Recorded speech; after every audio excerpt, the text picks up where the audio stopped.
ஜெபம் பண்ண கடவோம்.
நன்றி பிதாவே, நன்றி நன்றி. அருமையான இந்த கால வேலைக்காக உமக்கு நன்றி செலுத்துகிறோம் அப்பா. எங்களையும் மட்டும் பாதுகாத்து வழி நடத்தி வந்த எபினேசரே உமக்கு கோடான கோடி நன்றி அப்பா. கடந்த நாட்கள் முழுவதும் நீர் எங்களை கண்ணின் மணி போல பாதுகாத்து கொண்டீரே. அந்த தயவுக்காக, அன்பிற்காக உமக்கு கோடான கோடி நன்றி செலுத்துகிறோம். எங்களுடைய தேவைகளை சந்தித்தீர், எங்களுடைய போக்கிலும் வரத்திலும் எங்களோடு இருந்தீர். ஹல்லேலூயா அப்பா. நாங்கள் சோர்வடைந்த போதிலும் நீர் உம்முடைய வார்த்தை நிமித்தமாக நீர் எங்களோடு இடைப்பட்டீரே, அதற்காக நன்றி.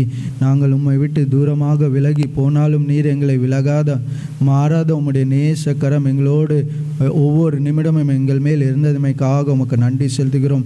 இப்படியாக நீர் ஒவ்வொரு நாளும் எங்களை உம்முடைய வழியிலே நடத்தினீரே, அந்த அன்பிற்காக தயவிற்காக நன்றி செலுத்துகிறோம் அப்பா.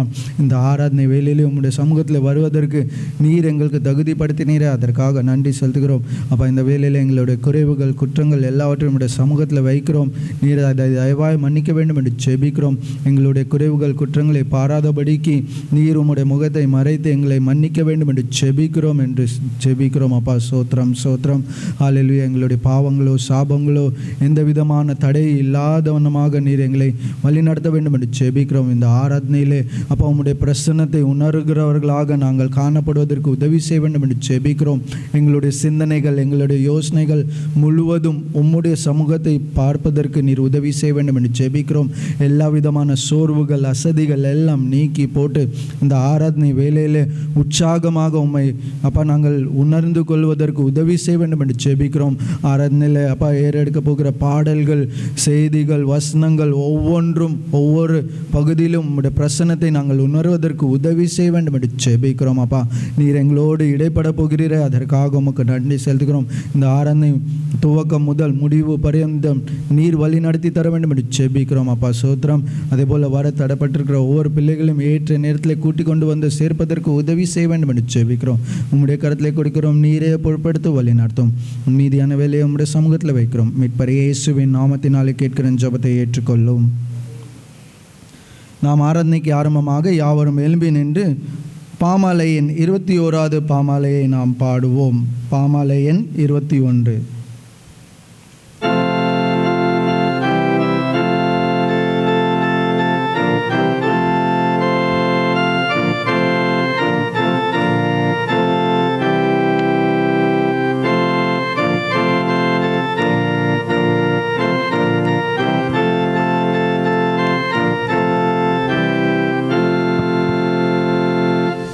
சேனையின் கர்த்தா சேனை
முக்கியவான் திரியேக தேவே மகிமை உமக்கே வளமாய் உண்டாகவே நித்தியவாழும் சதா காலமும் உமதம்படியே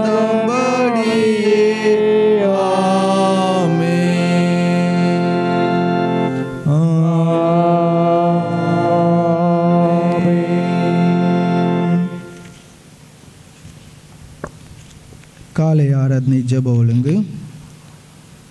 துன்மார்க்கன் தான் செய்த துன்மார்க்கத்தை விட்டு விலகி நியாயத்தையும் நீதியையும் செய்வானாகில் அவன் தன் ஆத்மாவை பிழைக்க பண்ணுவான். என் மீறுதல்களை நான் அறிந்திருக்கிறேன், என் பாவம் எப்பொழுதும் எனக்கு முன்பாக நிற்கிறது. என் பாவங்களை பாராதபடிக்கு நீர் உமது முகத்தை மறைத்து என் அக்கிரமங்கள் எல்லாம் நீக்கி அருளும். தேவன் கேட்கும் பலிகள் நொறுங்குண்ட ஆவிதான். தேவனே, நொறுங்குண்டதும் நறுங்குண்டதுமான இருதயத்தை நீர் புறக்கணியீர். உங்கள் வஸ்திரங்களை அல்ல, உங்கள் இருதயங்களை கிழித்து உங்கள் தேவனாகிய கர்த்தரிடத்தில் திரும்புங்கள். அவர் இரக்கமும் மன உருக்கமும் நீடிய சாந்தமும் மிகுந்த கிருபையும் உள்ளவர். அவர் தீங்குக்கு மனஸ்தாபப்படுகிறவருமாயிருக்கிறார். நான் எழுந்து என் தகப்பனிடத்திற்கு போய், தகப்பனே, பரத்துக்கு விரோதமாகவும் உமக்கு முன்பாகவும் பாவம் செய்தேன். இனிமேல் உம்முடைய குமாரன் என்று சொல்லப்படுவதற்கு நான் பாத்திரன் அல்ல என்பேன். நமக்கு பாவம் இல்லை என்போமானால் நம்மை நாமே வஞ்சிக்கிறவர்களாக இருப்போம். சத்தியம் நமக்குள் இராது. நம்முடைய பாவங்களை நாம் அறிக்கையிட்டால் பாவங்களை நமக்கு மன்னித்து எல்லா அநியாயத்தையும் நீக்கி நம்மை சுத்திகரிப்பதற்கு கர்த்தர் உண்மையும் நீதியும் உள்ளவராய் இருக்கிறார். பிரியமான சகோதரரே, நம்முடைய பரம பிதாவாகிய சர்வ வல்லமையுள்ள தேவனுடைய அளவில்லாத தயவினாலும் இரக்கத்தினாலும் பாவ மன்னிப்பை பெறுவதற்காக நாம் செய்த பலவிதமான பாவங்களையும் அக்கிரமங்களையும் அவர் சந்நிதியில் மாயமாய் மறைத்து கொள்ளாமல் பணிவும் தாழ்மையும் துக்கமும் கீழ்ப்படிதமுள்ள இருதயத்தோடு அறிக்கையிட வேத வசனம் பற்பல வாக்கியங்களில் நம்மை ஏவுகிறது. நாம் எக்காலத்திலும் தேவனுக்கு முன்பாக நம்முடைய பாவங்களை மனத்தாழ்மையை அறிக்கையிட வேண்டுமதன்றி அவருடைய திருக்கரங்களினாலே நாம் பெற்றுக்கொண்ட மேன்மையான உபகாரங்களுக்காக சோஸ்திரம் செலுத்தவும், மிகவும் சிறந்த அவருடைய புகழை பிரஸ்தாபம் பண்ணவும், அவருடைய மகா பரிசுத்த வசனத்தை கேட்கவும், நம்முடைய சரீரத்துக்கும் ஆத்மாவுக்கும் தேவையானவர்களுக்காக வேண்டிக் கொள்ளவும் நாம் கூடி வந்திருக்கிற இத்தருணத்தில் பாவங்களை அறிக்கையிடுவது நமது விசேஷித்த கடமையாக இருக்கிறது. ஆகையால் இங்கே இருக்கிற நீங்கள் யாவரும் சுத்த இருதயத்தோடும் தாழ்ந்த சத்தத்தோடும் பரம கிருபாசன தண்டையில் என்னுடனே கூட சேர்ந்து நான் சொல்லுகிற பிரகாரம் சொல்ல உங்களை வேண்டிக் கொள்கிறோம். நாம் யாவரும் முழங்கால் படிட்டு பாவ அறிக்கையை சேர்ந்து சொல்வோம். சர்வ வல்லமையும் மிகுந்த இரக்கமுள்ள பிதாவே, தப்பி போனதை போல நம்மளுடைய வழியில் விட்டு வழி விழுந்து போனோம். இருதய யோசனைகளுக்கும் விருப்பங்களுக்கும் மிகவும் நடந்தோம். இந்த கற்பனைக்கு விரோதமாய் குற்றம் செய்தோம். செய்யாமல் செய்தவாதவரை செய்து வந்தோம். எங்களுக்கு சுமையில்லை, ஆனாலும் தேவரே எதிராக மூலமாய் மனதுக்கு வாக்குறுதின்படி நிர்வாகிகளுக்கு பத்தமைகள் அடிக்கிற எங்கள் பொறுமையாயிரும். பாவத்துக்கு சீர்படுத்தும். மிகவும் பிதாவே, பரிசுத்த நாமத்துக்கு மயம் உண்டாகும்படி நான் தேவ பக்தியும் நீதியும் தேர்ந்தெடுத்து ஆண்டு வர கர்த்தராகிய இயேசு சின்னத்தாம் எங்களுக்கு கிருபை செய்தல்லோ. ஆமென். நம்முடைய கர்த்தராகிய இயேசு கிறிஸ்துவின் பிதாவாக இருக்கிற சர்வ வல்லமையுள்ள தேவன் பாவின் மரணத்தை விரும்பாமல் அவன் தன் பாவத்தை விட்டு திரும்பி பிழைப்பதையே விரும்பி பாவத்தை நிமித்தம் துக்கப்படுகிற தமது ஜனத்துக்கு பாவ விமோசனத்தையும் மன்னிப்பையும் கூறி அறிவிக்க தம்முடைய பணிவிடைக்காரருக்கு அதிகாரத்தையும் கட்டளையும் அருளி செய்திருக்கிறார். மெய்யாய் மனம் திரும்பி தமது பரிசுத்த சுவிசேஷத்தை உண்மையாக விசுவாசிக்கிற யாவருக்கும் அவர் பாவங்களை மன்னித்து விமோசனம் செய்கிறார். ஆகையால் கடைசியில் அவருடைய நித்திய ஆனந்தத்திலே சேரத்தக்கதாய் இத்தருணத்தில் நாம் செய்கிறது அவருக்கு பிரியமாக இருக்கவும், இனி உயிரோடும் இருக்கும் நாளெல்லாம் மாசில்லாமல் பரிசுத்தமுள்ளவர்களாய் நடக்கவும் அவர் நமக்கு மெய்யான மனம் திரும்புதலையும் நம்முடைய பரிசுத்தான ஆவியும் அருளி செய்ய வேண்டும் என்று நம்முடைய கர்த்தராகிய இயேசு கிறிஸ்துவின் மூலமாய் அவரை வேண்டிக் கொள்ள கடவோம்.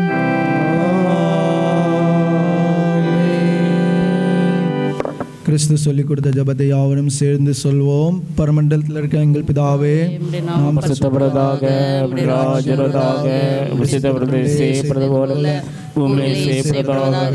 அன்னிலிருந்து தாரும் எங்கள் மக்கள் மன்னிக்கிறது போல எங்களுக்கு மன்னியும். எங்களை சோதனைக்கு தீர்மானித்துக் கொள்ளும். ராஜ்யமும் வல்லமையும் ஆமென்.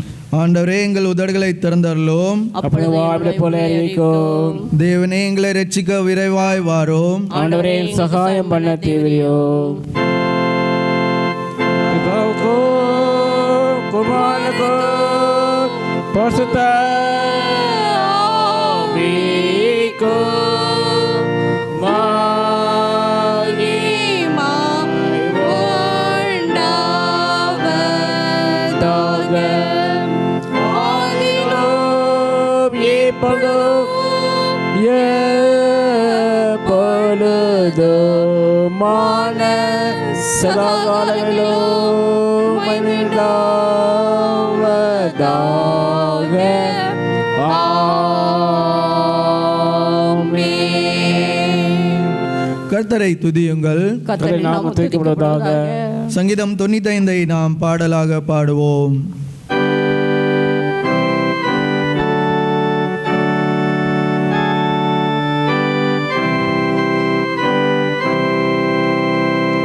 கர்த்தரை பாடி நம்முடைய சிங்களை சங்கீதம் கடவோம் வாருங்கள். தொழில் முன்பாக வந்து சங்கலாடுபடுத்து பாட கடவோம்.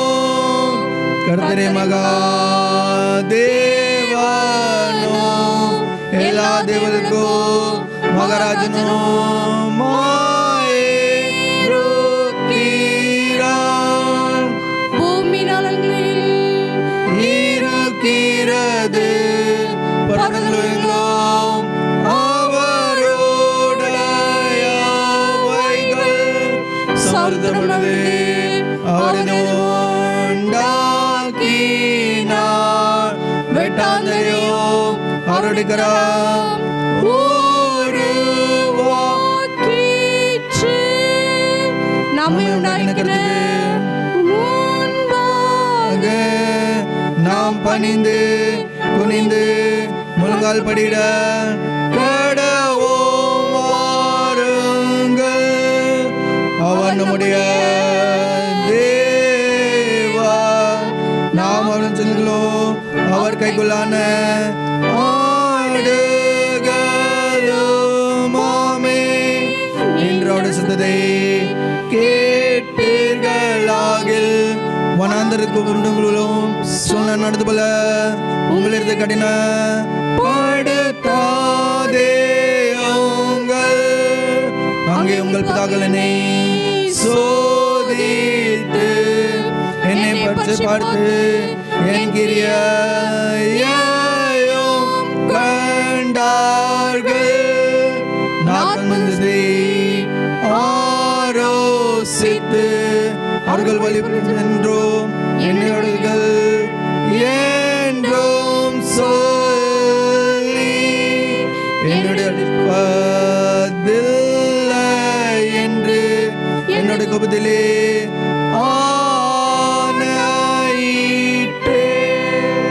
பிதாவுக்கும் குமாரனுக்கும் பரிசுத்த ஆவிக்கும் மகிமையுண்டாவதாக. ஆதியிலும் இப்பொழுதும் எப்பொழுதுமான சதாகாலங்களிலும் மகிமையுண்டாவதாக.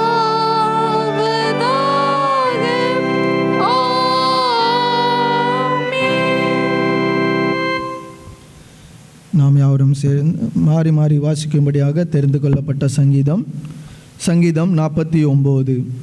The responsive reading is taken from Psalms 49. மாறி மாறி வாசிக்கும்படியாக தெரிந்து கொள்ளப்பட்ட சங்கீதம் 49. ஜனங்களே, நீங்கள் எல்லோரும் இதை கேளுங்கள். பூமியின் குடிகளே, சிறியோரும் பெரியோரும் ஐஸ்வர்யவான்கள் எளியவர்களுமாய் நீங்கள் எல்லோரும் ஏகமாய் செவி கொடுங்கள். என் வாய் ஞானத்தை பேசும், என் இருதயம் உணர்வை தியானிக்கும். என் செவியை உண்மை மொழிக்கு சாய்த்து என் மறைபொருளை சுரமண்டலத்தின் மேல் வெளிப்படுத்துவேன். என்னை தொடருகளுடைய அக்கிரம் என்னை சூழ்ந்து கொள்ள தீங்கு நாட்களில் நான் பயப்படுவது வேண்டியது என்ன? தங்கள் செல்வத்தை நம்பி தங்கள் திரளான ஐஸ்வர்யத்தினால் பெருமை பாராட்டுகிறது. ஒருவனாவது தன் சகோதரன் அழிவை காணாமல் இனி என்றென்றைக்கும் உயிரோடு இருக்கும்படி எவ்விதத்தினாலும் அவனை மீட்டுக்கொள்ளவும் அவன் நிமித்தம் மீட்கும் பொருளை தேவனுக்கு கொடுக்கவும் கூடாதே. அவர்கள் ஆத்ம மீட்பு மிகவும் அருமையாக இருக்கிறது, அது ஒருபோதும் முடியாது. ஞானிகளை மறித்து அஞ்ஞானிகளின் நீர்மூடமும் ஏகமாய் அழிந்து தங்கள் ஆஸ்தியை மற்றவர்களுக்கு வைத்து போகிறதை காண்கிறான். தங்கள் வீடுகள் நித்திய காலமாகவும் தங்கள் வாசஸ்தலங்கள் தலைமுறை தலைமுறையாக இருக்கும் என்பது அவர்கள் உள்ளத்தின் அபிப்பிராயம். அவர்கள் தங்கள் நாமங்களை தங்கள் நிலங்களுக்கு தரிக்கிறார்கள். ஆகிலும் கனம் பொருந்தியவராயிருக்கிற மனுஷன் நிலைத்திருக்கிறது இல்லை, அழிந்து போகும் மிருகங்களுக்கு ஒப்பாயிருக்கிறான். இதுதான் அவர்கள் வழி, இதுதான் அவர்கள் பைத்தியம். ஆகிலும் அவர்கள் சந்ததியார் அவர்கள் சொல்லை மெச்சி கொள்ளுகிறார்கள். ஆட்டு மந்தை போல பாதாளத்தில் கிடத்தப்படுகிறார்கள். மரணம் அவர்களை மேய்ந்து போகும் சமயம் அதிகாலையில் அவர்களை ஆண்டு கொள்வார்கள். அவர்கள் தங்கள் வாசஸ்தலத்தில் நிலைத்திருக்க கூடாதபடி அவருடைய ரூபத்தை பாதாளம் அளிக்கும். ஆனாலும் தேவன் என் ஆத்மாவை பாதாளத்தின் வல்லமைக்கு தப்புவித்து மீட்பார். அவர் என்னை ஏற்றுக்கொள்வார். ஒருவன் ஐஸ்வரனாகி அவன் வீட்டின் மகிமை பெருகும் போது நீ பயப்படாதே. அவன் மரிக்கும்போது ஒன்றும் கொண்டு போவதில்லை, அவன் மகிமை அவனை பின்பற்றி செல்வதும் இல்லை. அவன் உயிரோடு கையில் தன் ஆத்துமாவை வாழ்த்தினாலும் நீ உனக்கு நன்மையை பண்ணா என்ற மனுஷன் அவனை புகழ்ந்தாலும் அவன் என்றென்றைக்கும் வெளிச்சத்தை காணாத தன் பிதாக்களின் சத்தியத்தை சேருவான். பணம் பொருந்தியவனாயிருந்தும் அறிவில்லாத மனுஷன் அழிந்து போகும் மிருகங்களுக்கு ஒப்பாயிருக்கிறான்.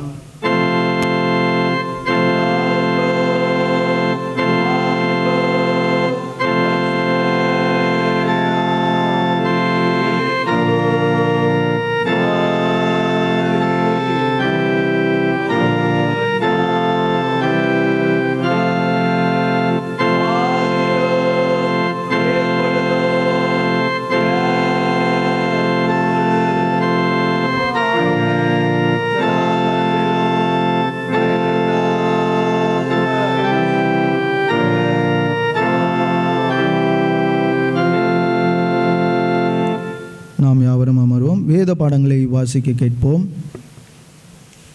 வாசிக்க வேண்டிய முதலாம் வேத பாடம் ஆதியாகமம் 13ஆம் அதிகாரம் வசனம் 2 12 வசனம் வரைக்கும். ஆதியாகமம் 13ஆம் அதிகாரம் 2ஆம் வசனத்திலிருந்து. ஆபிரகாம் மிருக ஜீவன்களும் வெள்ளியும் பொன்னுமான ஆஸ்திகளை உடைய சீமானாயிருந்தான். அவன் தன் பிரயாணங்களிலே தெற்கே இருந்து பெத்தேல் மட்டும், பெத்தேலுக்கும் ஆயிக்கும் நடுவாக தான் முன்பு கூடாரம் போட்டதும் தான் முதல் ஒரு பலிபீடத்தை உண்டாக்கினதுமான ஸ்தலம் மட்டும் போனான். அங்கே ஆபிராம் கர்த்தருடைய நாமத்தை தொழுது கொண்டான். ஆபிராமுடைய வந்த லோத்துக்கும் ஆடு மாடுகளும் கூடாரங்களும் இருந்தது. அவர்கள் ஒருமித்து குடியிருக்க அந்த பூமி அவர்களை தாங்கக்கூடாது இருந்தது. அவருடைய ஆஸ்தி மிகுதியாக இருந்தபடினால் அவர்கள் ஒருமித்து வாசம் பண்ண ஏதுவில்லாமல் போயிற்று. ஆபிராமுடைய மந்தை மேய்ப்பருக்கும் லோத்துடைய மந்தை மேய்ப்பருக்கும் வாக்குவாதம் உண்டாயிற்று. அக்காலத்திலே கானானியரும் பெரிசியரும் அத்தேசத்திலே குடியிருந்தார்கள். ஆபிராம் லோத்தை நோக்கி, எனக்கும் உனக்கும் என் மேய்ப்பருக்கும் உன் மேய்ப்பருக்கும் வாக்குவாதம் வேண்டாம், நாம் சகோதரர். இந்த தேசமெல்லாம் உனக்கு முன்பாக இருக்கிறது அல்லவா? நீ என்னை விட்டு பிரிந்து போகலாம். நீ இடதுபுறம் போனால் நான் வலதுபுறம் போகிறேன், நீ வலதுபுறம் போனால் நான் இடதுபுறம் போகிறேன் என்றான். அப்பொழுது லோத்து தன் கண்களை ஏறெடுத்து பார்த்து யோர்தான் நதிக்கு அருகான சமபூமி முழுவதும் நீர்வளம் பொருந்தினதாய் இருக்க கண்டான். கர்த்தர் சோதோமையும் குமாரவையும் அழிக்கும் முன்னே சோவாருக்கு போம் வழி மட்டும் அது கர்த்தருடைய தோட்டத்தைப் போலவும் எகிப்து தேசத்தைப் போலவும் இருந்தது. அப்பொழுது லோத்து யோர்தானுக்கு அருகான சமபூமி முழுவதையும் தெரிந்து கொண்டு கிழக்கே பிரயாணப்பட்டு போனான். இப்படி அவர்கள் ஒருவரை ஒருவர் விட்டு பிரிந்தார்கள். ஆபிரகாம் கானான் தேசத்திலே குடியிருந்தான். லோத்து அந்த யோர்தானுக்கு அருகான சமபூமியில் உள்ள பட்டணங்களில் வாசம் பண்ணி சோதோமுக்கு நேரே கூடாரம் போட்டான். வாசிக்க வேண்டிய முதலாம் வேத பாடம் வாசித்தாயிற்று. தேவனுக்கே மகிமை உண்டாவது.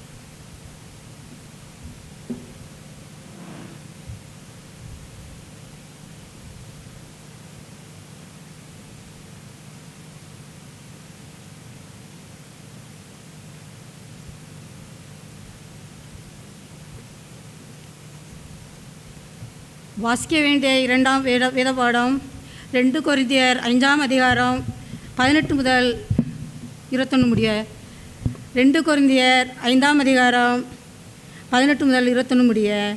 இவையெல்லாம் தேவனாலே உண்டாயிருக்கிறது. அவர் இயேசு கிறிஸ்துவை கொண்டு நம்மை தம்மோடு ஒப்புரவாக்குதலின் ஊழியத்தை எங்களுக்கு ஒப்பு கொடுத்தார். அதென்னவெனில், தேவன் உலகத்தாருடைய பாவங்களை எண்ணாமல் கிறிஸ்துவுக்குள் அவர்களை தமக்கு ஒப்புரவாக்குதலின் உபதேசத்தை எங்களிடத்தில் ஒப்புவித்தார். ஆனபடினாலே தேவனானவர் எங்களை கொண்டு புத்தி சொல்கிறது போல நாங்கள் கிறிஸ்துவுக்காக ஸ்தானாதிபதிகளாக இருந்து தேவனுடைய ஒப்புரவாகுங்கள் என்று கிறிஸ்து நிமித்தம் உங்களை வேண்டிக் கொள்ளுகிறோம். நாம்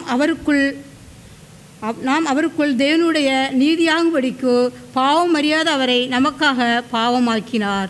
வாசிக்க வேண்டிய 2வது வேதபாடம் வாசித்தாய். பூமியின் குடிகளே, எல்லோரும் கர்த்தரை கம்பீரமாய் பாடுங்கள். மகிழ்ச்சியோടെ கர்த்தருக்கு ஆராதனை செய்து ஆனந்த சத்தத்தோடு அவர் சந்நிதி முன் வாருங்கள். கர்த்தரை தேவன் அறியுங்கள். நாம் அல்ல, அவர் நம்மை உண்டாக்கினார். நாம் அவருடைய ஜனங்களும் அவர் மேய்ச்சலின் ஆடுகளுமாய் இருக்கிறோம். அவர் வாசல்களில் துதியோடும் அவர் பிரகாரங்களில் புகழ்ச்சியோடும் பிரவேசித்து அவரை துதித்து அவருடைய நாமத்தை சோஸ்திரியுங்கள். கர்த்தர் நல்லவர், அவருடைய கிருபை என்றென்றைக்கும் அவருடைய உண்மை தலைமுறை தலைமுறைக்கும் உள்ளது. குமாரனுக்கும் பரிசுத்த ஆவிக்கும் மகிமை உண்டாவதாக. ஆதியிலும் இப்பொழுதும் எப்பொழுதுமான சதாகாலங்களிலோ மகிமை உண்டாவதாக.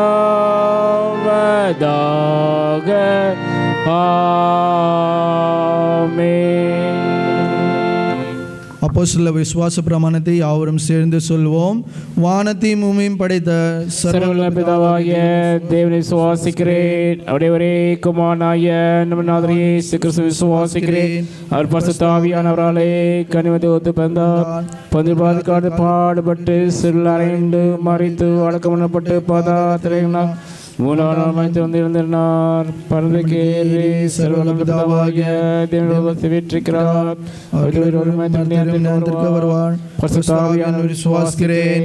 பொதுவாக இருக்க சபையும் பரிசுத்த ஐக்கியமும் பாவ மன்னிப்பும் சரீரத்திலும் நித்திய ஜீவனை விசுவாசிக்கிறேன். ஆமென். கர்த்தர் உங்களோடு இருப்பாராக. அவர் உமது ஆவியோடும் இருப்பாராக. ஜெபம் பண்ண கடவோம். கர்த்தாவே எங்களுக்கு இறங்கும். கிறிஸ்துவே எங்களுக்கு இறங்கும். கர்த்தாவே எங்களுக்கு இறங்கும். பரமண்டலத்திற்கு எங்கள் பிதாவே, நாம் பரிசுத்தப்படுவதாக. ராஜ்யம் வருவதாக. சித்தப்படுவதை செய்யப்படுவது போல பூமியிலே செய்யப்படுவதாக. அன்றைய பதவிகளுக்கு தாரும். எங்களது நாம் மன்னிக்கிறது போல இக்குற்றங்களுக்கு பண்ணியோ எங்கள் சொல்ல பரிசுக்க பண்ணாமல் தீவன் விடுத்துக் கொள்ளோ. ஆமென். கர்த்தாவே உம்முடைய இரக்கத்தை எங்களுக்கு காண்பியோம். உம்முடைய ரட்சிப்பை எங்களுக்கு அருளி செய்யோம். உம்முடைய பணிவிடைக்காரருக்கு நீதியை தருப்பியோம். நீ தேர்ந்தெடுத்த ஜனத்தை சந்தோஷப்படுத்தும். கர்த்தாவே உம்முடைய ஜனத்தை ரட்சியோம். உம்முடைய சுதந்திரத்தை ஆசீர்வதியோம். கர்த்தாவே எங்கள் காலத்தில் சமாதானத்தை கட்டளையிட்டருளோம். தேவரே இல்லாமல் எங்களுக்கு ஆயுத்தம் செய்வர் ஒருவரும் இல்லை. பராபரனே எங்கள் இருதயத்தை சுத்திகரியோம். ஆவியானவரை எங்களுக்கு எடுத்துக் கொள்ளாதேயோம்.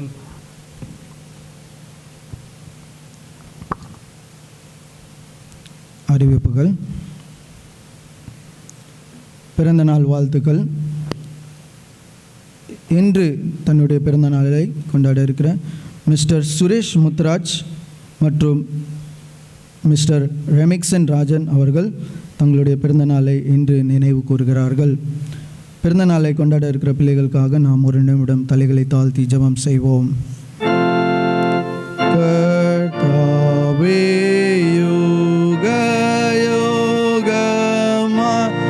எம் துணையாயினே,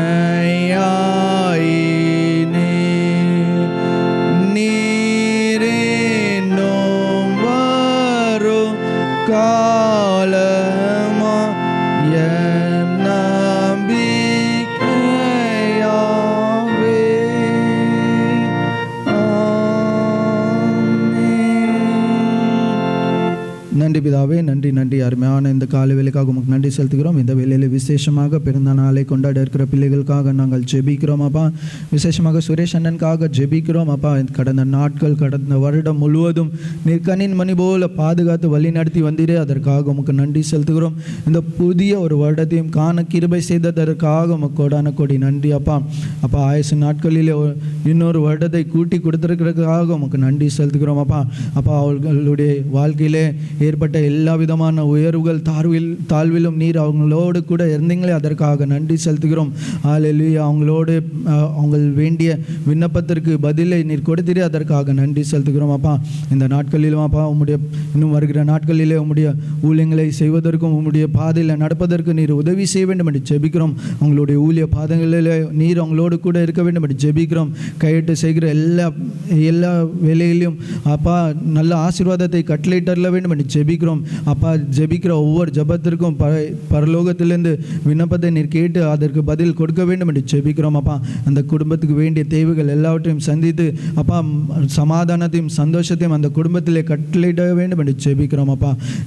அதே போல் ரெமிக்ஷனுக்காக ஜெபிக்கிறோம் அப்பா. ஹல்லேலூயா. தூர இடத்துல இருந்தாலும் அப்பா இந்த நாட்களில் மகனோடு கூட இருக்கிறதற்காக உமக்கு நன்றி செலுத்துகிறோம். அந்த குடும்பத்தை இம்மட்டும் பாதுகாத்து வழி நடத்தி வந்தீரே, அதற்காக உமக்கு நன்றி செலுத்துகிறோம் அப்பா. மகனுக்கு வேண்டிய பலத்தை சுகத்தை ஆரோக்கியத்தை நீர் கொடுத்தீரே, அதற்காக நன்றி செலுத்துகிறோம். நல்ல வேலை வாய்ப்புகளை கொடுத்திருக்கிறீரே, அதற்காக நன்றி செலுத்துகிறோம் அப்பா. செய்கிற வேலைகளில் உண்மையும் மொத்தமாக வேலை செய்வதற்கு உதவி செய்ய வேண்டும் என்று ஜெபிக்கிறோம். இருக்கிற இடத்திலே உமக்கு சாட்சியுள்ள ஒரு மகனாக வாழ்வதற்கு வருகிற நாட்களில் இன்னும் அதிகமாக உம்மை நேசிப்பதற்கும் உம்மை வாஞ்சி தேடுகிற ஒரு மகனாக வளர்வதற்கு உதவி செய்ய வேண்டும் என்று ஜெபிக்கிறோம். திருச்சபையின் காரியங்களிலே அப்பா ஈடுபடுகிற ஒரு மகனாக காணப்படுவதற்கு உதவி செய்ய வேண்டும் என்று ஜெபிக்கிறோம். உம்முடைய கருத்தில் கொடுக்கிறோம். நீரே பொறுப்பெடுத்து வழி நடத்தும். மீட்பர் இயேசுவின் நாமத்தினாலே கேட்கிற ஜெபத்தை ஏற்றுக்கொள்ளும். அறிவிப்புகள். ஹார்வெஸ்ட் ஃபெஸ்டிவல் வருகிற மாதம் 3ஆம் ஞாயிறு அன்று, அதாவது 21 செப்டம்பர் அன்று ஹார்வெஸ்ட் ஃபெஸ்டிவலாக நாம் அந்த ஆராதனை நடைபெறும். நீங்கள் யாவரும் இதில் ஜெபத்தோடு கலந்து கொள்ளும்படியாக கேட்டுக்கொள்கிறேன். Memory words by children.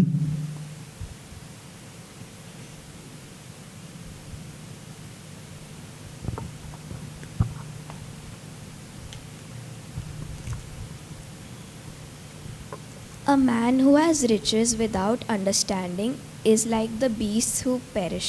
Psalms chapter 49 verses 20. Amen. கனம் பொருந்தினவனாய் இருந்தும் அறிவில்லாத மனுஷன் அழிந்து போகும் மிருகங்களுக்கு ஒப்பாய் இருக்கிறான். சங்கீதம் 49:20 வசனம். A man who has riches without understanding is like a beast that perish. Psalms 49 verse 20. Amen. சாட்சியின் நேரம். தேவன் நம்முடைய வாழ்க்கையிலே செய்த நன்மையான காரியங்களை இந்த நேரத்தில் முன்பதாக வந்து சாட்சி சொல்லுகிறவர்கள் சாட்சி சொல்லலாம்.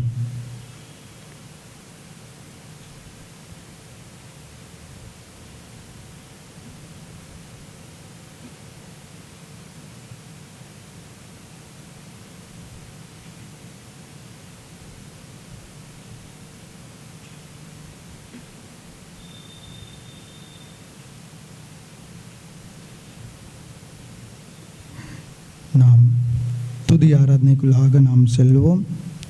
ஒரு நிமிடம் நாமே தாழ்த்தி ஆண்டவருக்கு முன்பதாக நம்மை அர்ப்பணிப்போம். நம்மிலே காணப்படுகிற குறைவுகள் குற்றங்களை ஆண்டவருடைய சமூகத்திலே நாம் இந்த நேரத்திலே அவருடைய சமூகத்திலே வைப்போம். நான் பரிசுத்தனாய் இருக்கிறபடியால் நீங்களும் பரிசுத்தவான்களாய் இருங்கள் என்று வசனம் சொன்னது போல இந்த நேரத்திலே நாம் அவரை துதித்து ஆராதிக்கும் போது நாம் பரிசுத்தப்படுத்தி கொள்வோம். நம்மளுடைய துதியின் காணிக்கை தேவன் அங்கீகரித்து கொள்ளும்படியாக நம்மை ஒரு விசை நாம் பரிசுத்தப்படுத்தி கொள்வோம். நமக்குள் ஏதாவது குறைகள் குற்றங்கள் இருக்கும் என்றால் இந்த நிமிடத்திலே ஆண்டவருடைய சமூகத்திலே நாம் அதை வைத்து நாம் தேவனுடைய சமூகத்திலே மன்னிக்கும்படியாக நாம் ஒரு நிமிடம் மன்றாடுவோம்.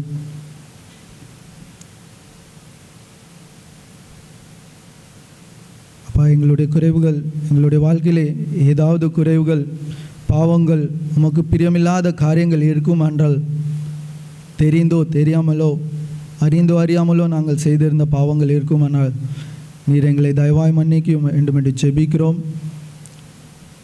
இந்த நேரத்தில் நாங்கள் உம்மை துதிக்கும்போது, ஆராதிக்கும்போது முழு உள்ளத்தோடு ஆராதிப்பதற்கும் முழு உள்ளத்தோடு துதிப்பதற்கும் உதவி செய்ய வேண்டும் என்று செபிக்கிறோம்.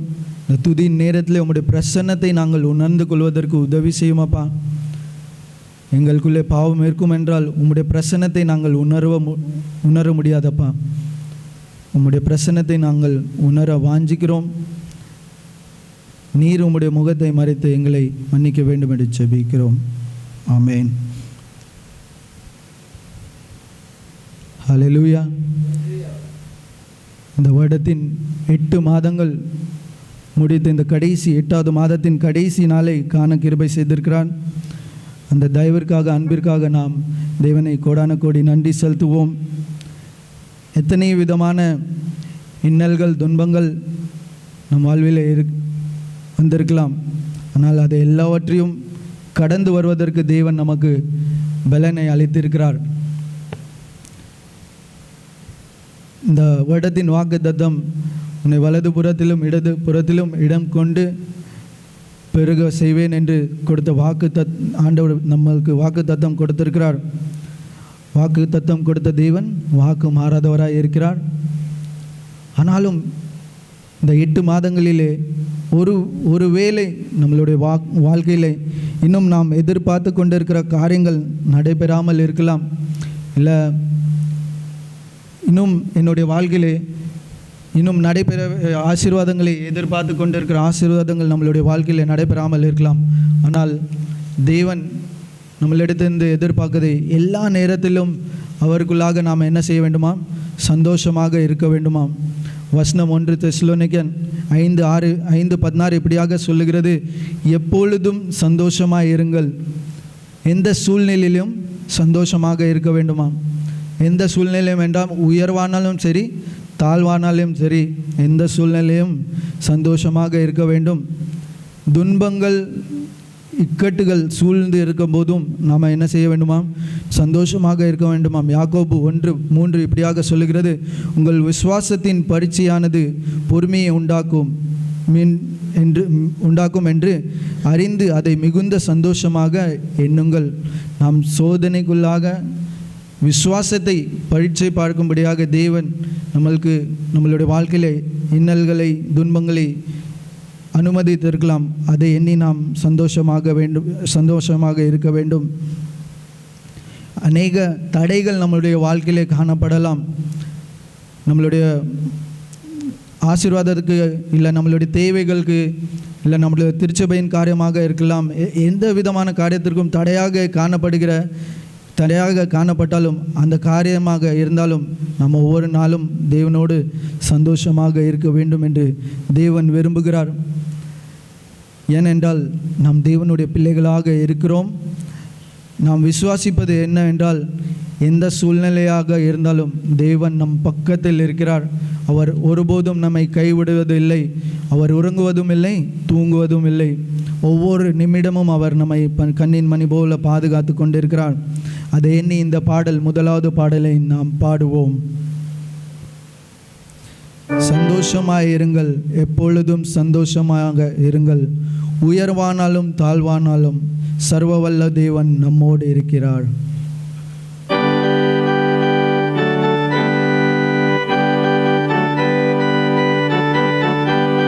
நாம் யாவரும் கரங்களை தட்டி சந்தோஷமாயிருங்க, எப்பொழுதும் சந்தோஷமாயிருங்க, சந்தோஷமாயிருங்க, எப்பொழுதும் சந்தோஷமாயிருங்க. உயர்வானாலும் தாழ்வானாலும், உயர்வானாலும் தாழ்வானாலும் சர்வவல்ல தேவன் நம்மோடு இருக்கிறார். சர்வவல்ல தேவன் நம்மோடு இருக்கிறார். சந்தோஷமாயிருங்க, எப்பொழுதும் சந்தோஷமாயிருங்க. நெருக்கத்தின் நேரத்திலும் கண்ணீரின் பாதையிலும், நெருக்கத்தின் நேரத்திலும் கண்ணீரின் பாதையிலும் நம்மை காண்கின்ற தேவன் நம்மோடு இருப்பதா சந்தோஷமாயிருங்க. நம்மை காண்கின்ற தேவன் நம்மோடு இருப்பதா சந்தோஷமாயிருங்க. சந்தோஷமாயிருங்க, எப்பொழுதும் சந்தோஷமாயிருங்க. விசுவாச ஓட்டத்திலோ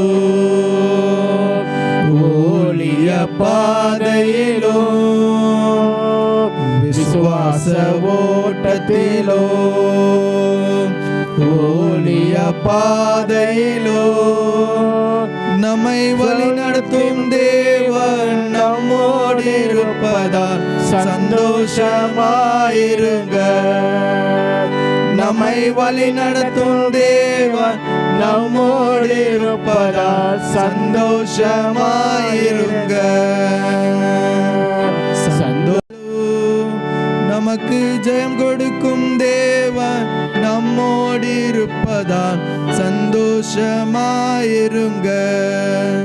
நமக்கு ஜெயம் கொடுக்கும் தேவன் நம்மோடு இருப்பதால் சந்தோஷமாயிருங்க.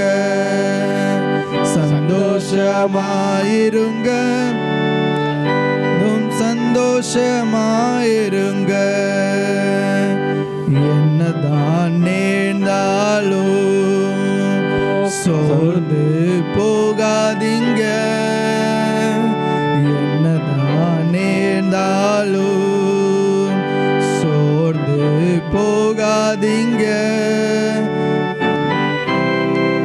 தேவன் கைவிட மாட்டான், சந்தோஷமாயிருங்க. நம்மை அழைத்த தேவன் நம் இடமாட்டான், சந்தோஷமாயிருங்க. சந்தோஷமாயிருங்க, எப்பொழுதும் சந்தோஷமாயிருங்க. சந்தோஷமாயிருங்க, எப்பொழுதும் சந்தோஷமாயிருங்க. உயர்வானாலும் தாழ்வானாலும், உயர்வானாலும் தாழ்வானாலும் சர்வ வல்ல தேவன் நம்மோடு இருக்கிறார். சர்வ வல்ல தேவன் நம்மோடு இருக்கிறார். சந்தோஷமாயிருங்க, எப்பொழுதும் சந்தோஷமாயிருங்க. ஹல்லேலூயா. இந்த நிமிடமும் இந்த நேரத்திலும் தேவன் நம்மை சந்தோஷமாக இருப்பது நம்ம இடத்திலே விரும்புகிறார். அந்த தேவனை எண்ணி நாம் இந்த நேரத்திலே நாம் துதிப்போம். நம்முடைய வாழ்க்கையிலே அநேக நன்மைகளை நாம் சிறு வயது முதல் இந்த நாள் வரைக்கும் நம்மளுக்கு நன்மையான காரியங்களை ஒவ்வொரு நிமிடமும் அவர் நம்மை ஏந்தி சுமக்கிறார். அதை எண்ணி நாம் துதிப்போம். இந்த நேரத்திலே நம்மளுக்கு கொடுத்திருக்கிற இந்த ஜீவன் கூட அவருடைய கிருபையின் நிமித்தமாக நம்மளுக்கு கொடுக்கப்பட்டிருக்கிறது. எத்தனையோ ஆபத்துகள், எத்தனையோ விபத்துகள் நம்முடைய வாழ்க்கையில் ஏற்பட்டிருக்கிறது. அந்த ஆபத்துகள், விபத்துகளை கடந்து வருவதற்கு தேவன் நம்மளுக்கு கிருபை செய்திருக்கார். அதை எண்ணி நாம் தேவனுக்கு நன்றி செலுத்துவோம். நம்மளுடைய திருச்சபையில் கூட நாம் அறிந்திருக்கிறோம். நம்ம ஈசே சர்ச்சில் இருக்கும்போது அங்கேருந்து ஒரு பெரிய ஒரு விபத்துலேருந்து தேவன் நம்மை பாதுகாத்திருக்கிறார். இல்லை, எவ்வளோ பெரிய ஒரு மேஜரான ஒரு ஆக்சிடெண்ட். ஐ திங்க் இது 2005 நடந்த ஆக்சிடெண்ட். 20 வருஷம் ஆகுது.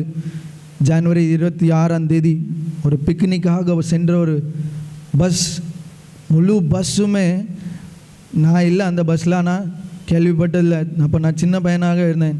கிட்டத்தட்ட ஒரு 100-200 மீட்டர் வரை அது இழுத்து கொண்டு போனது. அநேகர் காயப்பட்டோம், அநேக ஆஸ்பத்திரியில் அட்மிட் பண்ணப்பட்டோம். ஆனால் மேஜரான எந்த ஒரு இன்ஜுரிஸோ இல்லை, எந்த விதமான சரீரத்தில் எந்த விதமான அதிக விதமான தாக்குதல் இல்லாமல் தேவன் நம்மை பாதுகாத்து வழி நடத்தி வந்தார். அந்த ஜீவனை கொடுத்த தேவனுக்கு நாம் நன்றி செலுத்த வேண்டும். கிருபையாக நம்மை நடத்தி இருக்கிறார். நம்மளுடைய குடும்பங்களை பாதுகாத்திருக்கிறார்.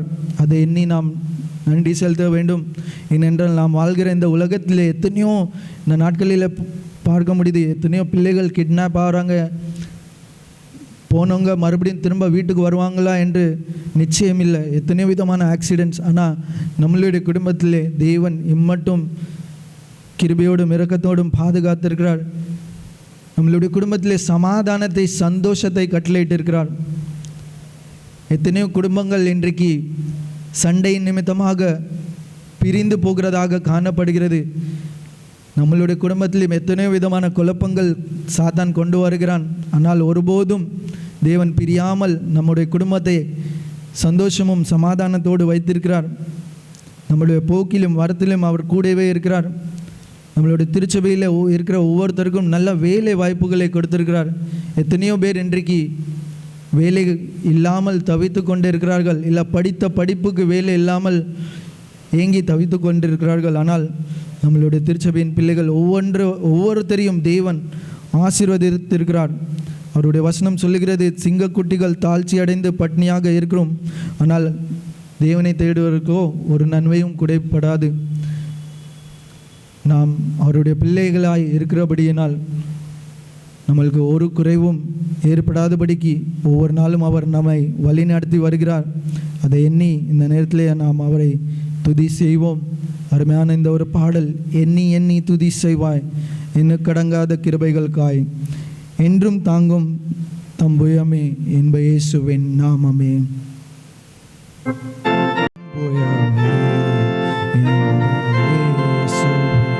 நாமமே என்றும் தாங்கும் தம்புயமே என்ப இயேசுவின் நாமமே. உன்னை நோக்கும் எதிரியே கண்ணி முன்னே பதறாதே.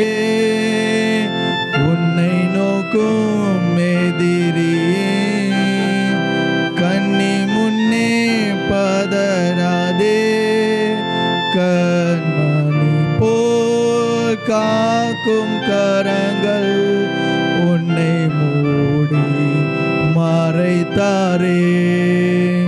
கண்மணி போல் காக்கும் கரங்கள் உன்னை மூடி மறைத்தாரே. துதி செய்வார் கடங்காத கிருபைகளுக்காய், என்றும் தாங்கும் தம்புயமே என்ப இயேசுவின் நாமமே. யோர்தான் புரண்டு வரும் போல் எண்ணற்ற பாரங்களோ, யோர்தான் புரண்டு வரும் போல் எண்ணற்ற பாரங்களோ, எலியாவின் தேவனெங்கே உந்தன் விசுவாச சோதனையில். எலியாவின் தேவனெங்கே உந்தன் விசுவாச சோதனையில். துதி செய்வாய் எனக்கெதிராகவே, ஆயுதம் வாய்க்காதே. உனக்கெதிராகவே ஆயுதம் வாய்க்காதே. உன்னை அழைத்தவர் உண்மை தேவர், அவர் தாசருக்கு நிதியவர். உன்னை அழைத்தவர் உண்மை தேவர்,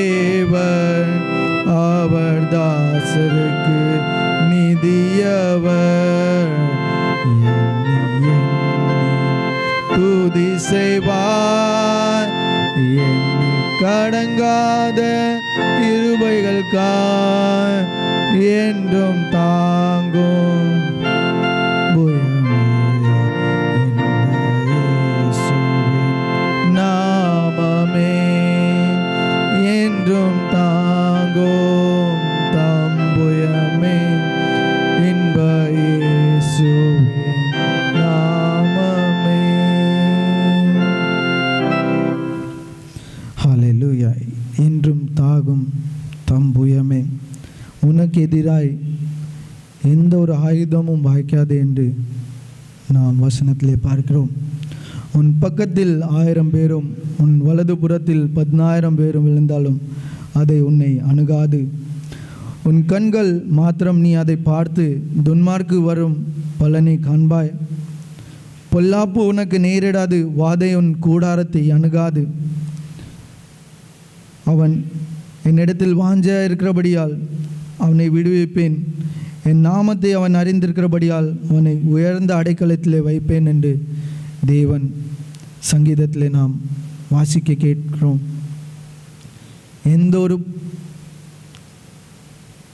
எந்த ஒரு ஆபத்தோ விபத்தோ நம்மளுடைய வாழ்க்கையிலே நம்மளுடைய குடும்பத்தை அணுகாது என்று தேவன் நம்மளிடத்திலே சொல்கிறார்.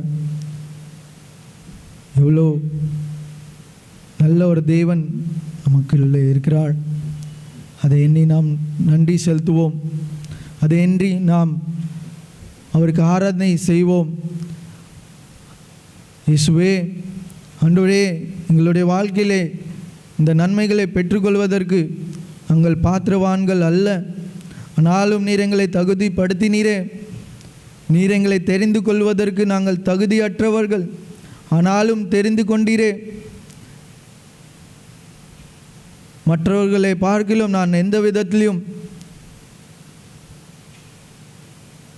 உமக்கு உகந்த பாத்திரமாக இல்லை, ஆனாலும் உமக்காக உம்முடைய ஊழியத்திற்காக எடுத்து பயன்படுத்துகிறீரே என்று நாம் அவருக்கு நன்றி செலுத்துவோம், அவருக்கு ஆராதனை செய்வோம். இந்த நேரத்தில் எத்தனைய நன்மையான காரியங்கள் நம்மளுடைய வாழ்க்கையிலே செய்திருக்கிறார் என்று இந்த நேரத்திலே, இந்த சூழ்நிலைகளிலே, ப்ரெசண்ட் நேரத்தில் ஏதோ ஒரு பிரச்சனையிலே ஏதோ ஒரு சிந்தனை நம்மை வாட்டி கொண்டு இருக்கலாம்.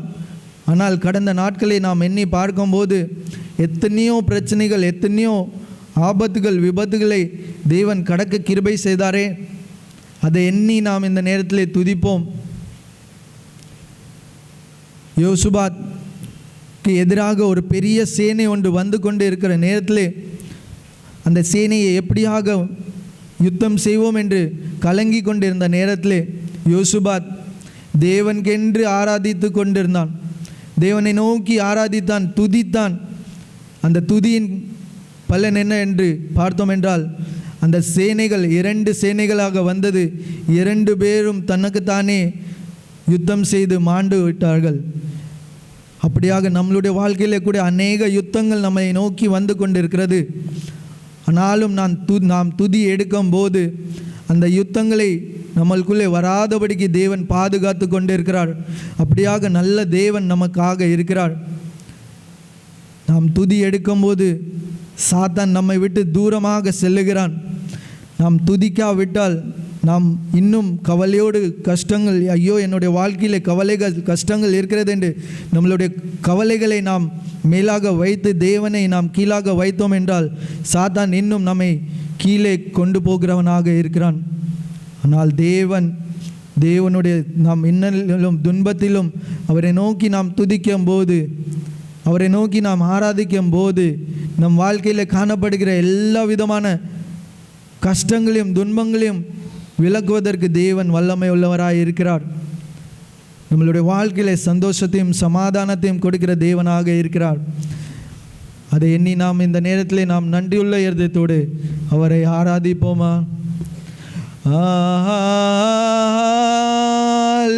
அல்லேலூயா, அல்லேலூயா, அல்லேலூயா, அல்லேலூயா,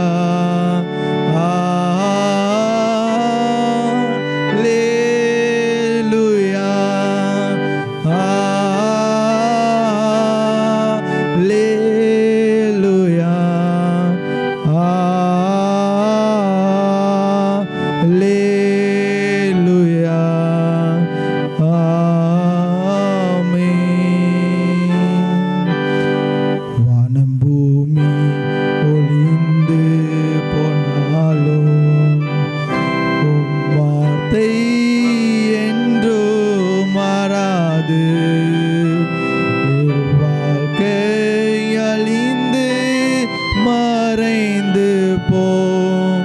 விசுவாசி என்றென்றும் பிழைப்பான்.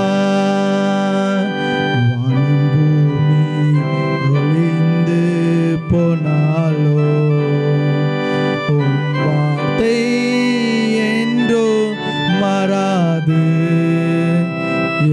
வாழ்க்கை அழிந்து மறைந்து போம். விசுவாசி என்றென்றும் நிலைப்பார். அல்லேலூயா, அல்லேலூயா, அல்லேலூயா,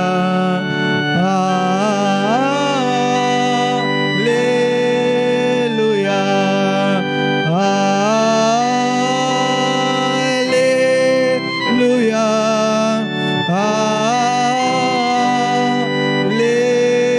அல்லேலூயா,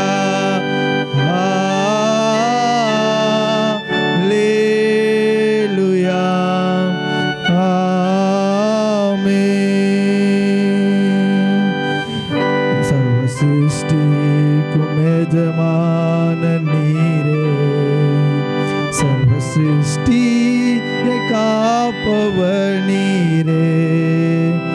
எங்கள் இதயத்தில் உம்மை போற்றிடுவோம், என்றென்றும் பணிந்து தொழுவோம். சர்வ சிருஷ்டிக்கும் எஜமான நீரே, சர்வ சிருஷ்டியை காப்பவர் நீரே.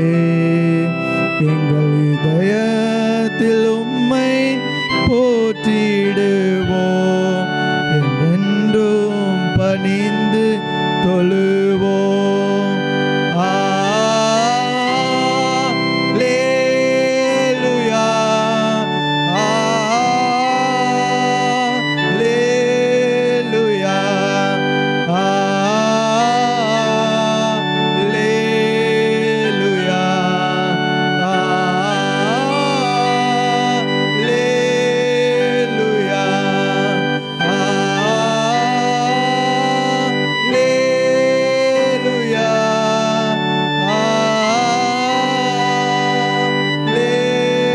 அல்லேலூயா,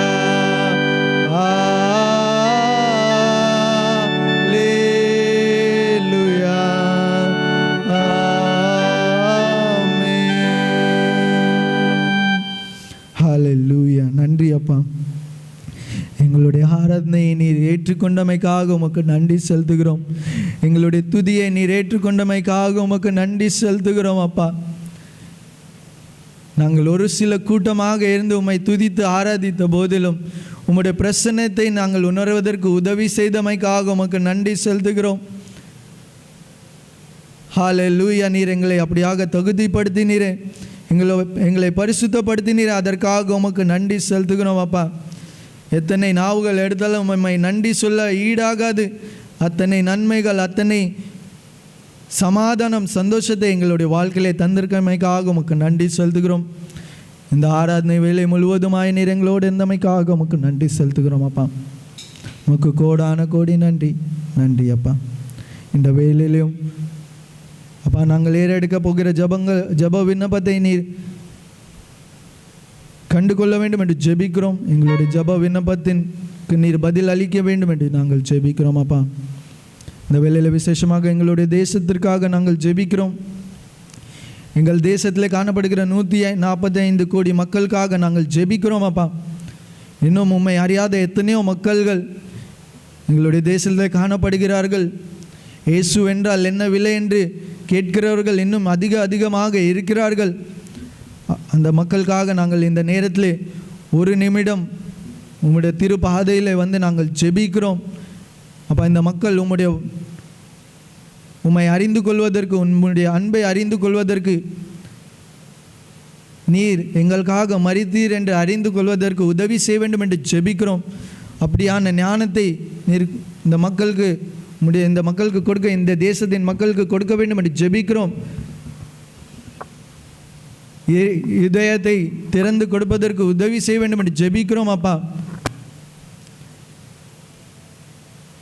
எங்கள் தேசத்தில் இருக்கிற இன்னும் வைராக்கியத்தோடு காணப்படுகிற எத்தனையோ மக்கள் இருக்கிறார்கள். உமக்கு விரோதமாக செயல்படுகிற எத்தனையோ மக்கள் இருக்கிறார்கள். அந்த மக்களுக்காக நாங்கள் ஜெபிக்கிறோம், மன்றாடுகிறோம் அப்பா.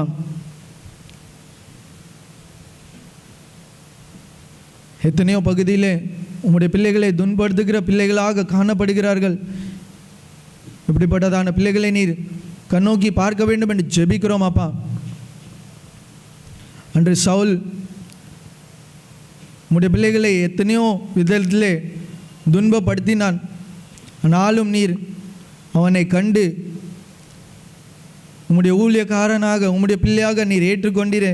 அப்படியாக எங்கள் தேசத்தில் காணப்படுகிற எத்தனையோ மக்கள் ஊழியக்காரர்களையும்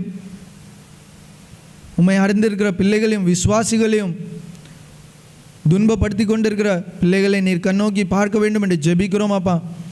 இப்படிப்பட்டதான மக்கள் பிள்ளைகள் உம்மை அறிந்து உமக்காக எழும்புகிறவர்களாக காணப்படுவதற்கு உதவி செய்ய வேண்டும் என்று ஜெபிக்கிறோம். உம்மை தூஷிக்கிற பிள்ளைகள் உம்முடைய சத்தியத்தை அறிவிக்கிற பிள்ளைகளாக மாற வேண்டும் என்று ஜெபிக்கிறோம். ஆயுதங்களை சுமக்கிற பிள்ளைகள் உம்முடைய வேத வசனத்தை ஏந்தி சுமக்கிறவர்களாக மாற வேண்டும் என்று ஜெபிக்கிறோம் அப்பா. நீர் உதவி செய்ய வேண்டும் என்று ஜெபிக்கிறோம். உம்முடைய உதவி உம்முடைய தயவு இல்லாமல் உம்முடைய கிருபை இல்லாமல் இது ஒன்றும் நடைபெறாதப்பா. ஒரு விசையாக கண்ணோக்கி பார்க்க வேண்டும் என்று ஜெபிக்கிறோம் அப்பா. எங்கள் தேசத்தை கண்ணோக்கி பாரும். எங்கள் தேசத்தின் அரசாங்கத்திற்காக நாங்கள் ஜெபிக்கிறோம். ஒவ்வொரு அதிகாரிகளுக்காகவும் ஒவ்வொரு மந்திரிகளுக்காகவும் நாங்கள் ஜெபிக்கிறோம். எடுக்கிற ஒவ்வொரு முடிவுகளிலும் தேசத்தின் நலனுக்காக எடுப்பதற்கு உதவி செய்ய வேண்டும் என்று ஜெபிக்கிறோம். தன்னுடைய சுய லாபத்திற்காகவோ இல்லை தன்னுடைய பொலிட்டிக்கல் பார்ட்டிஸை நடத்துவதற்காக தன்னுடைய பலத்திற்காக தன்னுடைய சுயத்திற்காக அல்லாமல் தேசத்துடைய மக்களின் நலனுக்காக முடிவுகளை எடுப்பதற்கு உதவி செய்ய வேண்டும் என்று ஜெபிக்கிறோம். எத்தனையோ விதமான எக்கனாமிக்கல் சேஞ்சஸ் வருகிறது. அது எல்லாவற்றிலும் தேசத்தின் மக்களுக்கு பயனுள்ளதாக இருப்பதற்கு உதவி செய்ய வேண்டும் என்று ஜெபிக்கிறோம். ஒவ்வொரு முடிவு எடுக்கும்போதும் ஏற்ற ஞானத்தை பரலோகத்தின் இந்த உம்முடைய ஞானத்தை கொடுக்க வேண்டும் என்று ஜெபிக்கிறோம் அப்பா. எத்தனையோ ஏழை மக்கள் இன்னும் வறுமையிலும் இன்னும் கஷ்டப்பட்டு கொண்டிருக்கிற மக்களை நீ பார்க்க வேண்டும் என்று ஜெபிக்கிறோம் அப்பா. லஞ்சமும் ஊழலும் கொண்டிருக்கிற எங்கள் அரசாங்கத்தை நீர் மாற்றி உமக்கு பிரியமுள்ள ஒரு அரசாங்கமாக மாற்றி தர வேண்டும் என்று ஜெபிக்கிறோம் அப்பா. நீர் உதவி செய்ய வேண்டும் என்று ஜெபிக்கிறோம். இவர்களுடைய இருதயத்தில் நீர் பேச வேண்டும் என்று ஜெபிக்கிறோம் அப்பா. எங்கள் தேசத்திற்கு எதிராக வருகிற எல்லா விதமான யுத்தங்கள் போர்களுக்காக ஜெபிக்கிறோம். அதை எல்லாவற்றையும் நீர் சமாதானமாக மாற்றி தர வேண்டும் என்று ஜெபிக்கிறோம். எங்கள் தேசத்தின் எல்லையிலே காணப்படுகிற வீரர்களுக்காக நாங்கள் ஜெபிக்கிறோம். சோல்ஜர்ஸ்க்காக ஜெபிக்கிறோம். எங்கள் தேசத்தை பாதுகாத்து கொள்வதற்காக 24 மணி நேரம் பாதுகாப்போடு காணப்படுகிற இந்த பிள்ளைகளுக்காக ஜெபிக்கிறோம். பாதுகாப்பை கட்டளையிடும். தேசத்தில் வர இருக்கிற எல்லா விதமான யுத்தங்கள், வர இருக்கிற எல்லா விதமான போராட்டங்கள் எல்லாவற்றையும் நீ நீக்கி போட வேண்டும் என்று ஜெபிக்கிறோம் அப்பா. நீரே கண்ணோக்கி பார்க்க வேண்டும் என்று ஜெபிக்கிறோம் அப்போ. கடந்த நாட்களிலே நாங்கள் பார்த்தோம், இந்த எலெக்ஷன்ஸில் எத்தனையோ விதமான ஊழல்கள் நடந்து கொண்டு இருக்கிறது. அதை இந்த நாட்களிலே கோர்ட்டிலே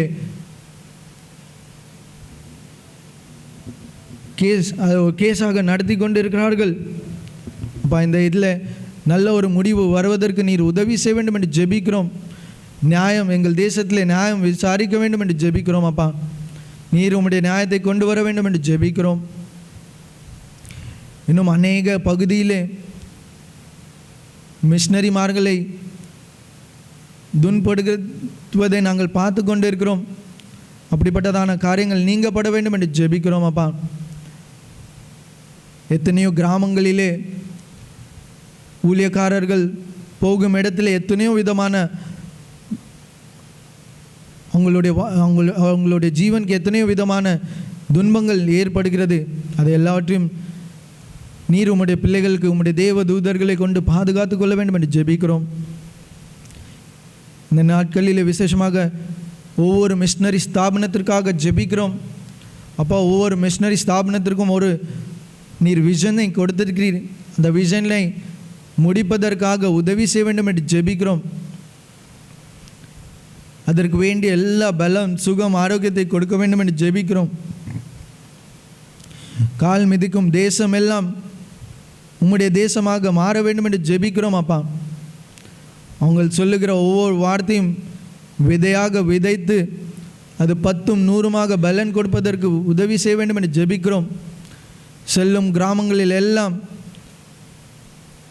உம்முடைய கிராமமாக உம்முடைய பிள்ளைகளாக மாறுவதற்கு உதவி செய்ய வேண்டும் என்று ஜெபிக்கிறோம். கடந்த நாட்களில் கூட அப்பா நாங்கள் பார்த்தோம், ஒரு எம்எல்ஏ துணிகரமாக கவலையோடும் கண்ணீரோடும் காணப்படுகிற பிள்ளைகளுக்கு சமாதானத்தையும் சந்தோஷத்தையும் கட்டளையிட வேண்டும் என்று ஜெபிக்கிறோம். தேவைகளுக்காக ஜெபித்து கொண்டிருக்கிற பிள்ளைகளுக்கு தேவைகளை சந்திக்க வேண்டும் என்று ஜெபிக்கிறோம். எதிர்பார்த்து கொண்டிருக்கிற நன்மைகள் அதி சீக்கிரத்தில் நடைபெற வேண்டும் என்று ஜெபிக்கிறோம் அப்பா. தடைகள் யாவையும் நீக்கி போட்டு எல்லா விதமான நன்மைகளையும் நீர் செய்ய வேண்டும் என்று ஜெபிக்கிறோம். திருச்சபையில் இன்னும் அநேக ஆத்துமாக்கள் சேர்வதற்காக நாங்கள் ஜெபிக்கிறோம் அப்பா. விசேஷமாக ஜெபிக்கிறோம். நீர் கண்ணோக்கி பாரும் அப்பா. எங்கள் திருச்சபையை கொண்டு என்ன நோக்கம் கொண்டிருக்கிறீர் என்று நாங்கள் அறிந்து கொண்டு அந்த நோக்கத்தின்படி செயல்படுவதற்கு உதவி செய்ய வேண்டும் என்று ஜெபிக்கிறோம் அப்பா. இந்த முள்ளுன் பகுதியிலே நீர் எங்களுடைய திருச்சபையை வைத்திருக்கிறீர். இதற்கான நோக்கத்தை நாங்கள் அறிந்து அதன்படி செயல்படுவதற்கு உதவி செய்ய வேண்டும் என்று ஜெபிக்கிறோம். இந்த பகுதியிலே அநேக ஆத்துமாக்களை நாங்கள் ஆதாயப்படுத்திக் கொள்வதற்கு உதவி செய்ய வேண்டும் என்று ஜெபிக்கிறோம் அப்பா. இந்த சபையானது இந்த இடத்திற்கு ஒளியாக இருப்பதற்கு உதவி செய்ய வேண்டும் என்று ஜெபிக்கிறோம். எங்களுடைய ஐக்கியமும் எங்களுடைய ஜபமும் ஒவ்வொரு நாளும் இன்னும் பெருகுவதற்கு உதவி செய்ய வேண்டும் என்று ஜெபிக்கிறோம் அப்பா. நீர் எங்கள் திருச்சபையை கொண்டு செய்ய போகிற பெரிதான காரியங்களுக்காக நன்றி. நாங்கள் ஒரு சிறிதாக கூட்டமாக காணப்பட்டாலும் நீர் பெரிய காரியங்களை செய்வதற்கு வல்லமை உள்ளவராய் இருக்கிறீர். அந்த விசுவாசத்தில் எங்களுடைய திருச்சபை உம்முடைய கரத்தில் நாங்கள் கொடுக்கிறோம் அப்பா.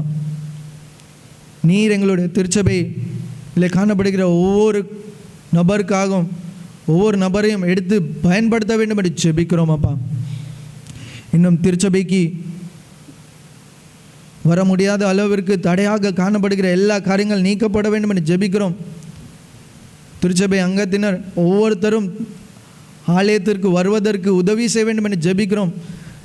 கடினமான இருதயத்தை நீர் மாற்றி ஒரு சதையான இருதயத்தை கொடுத்து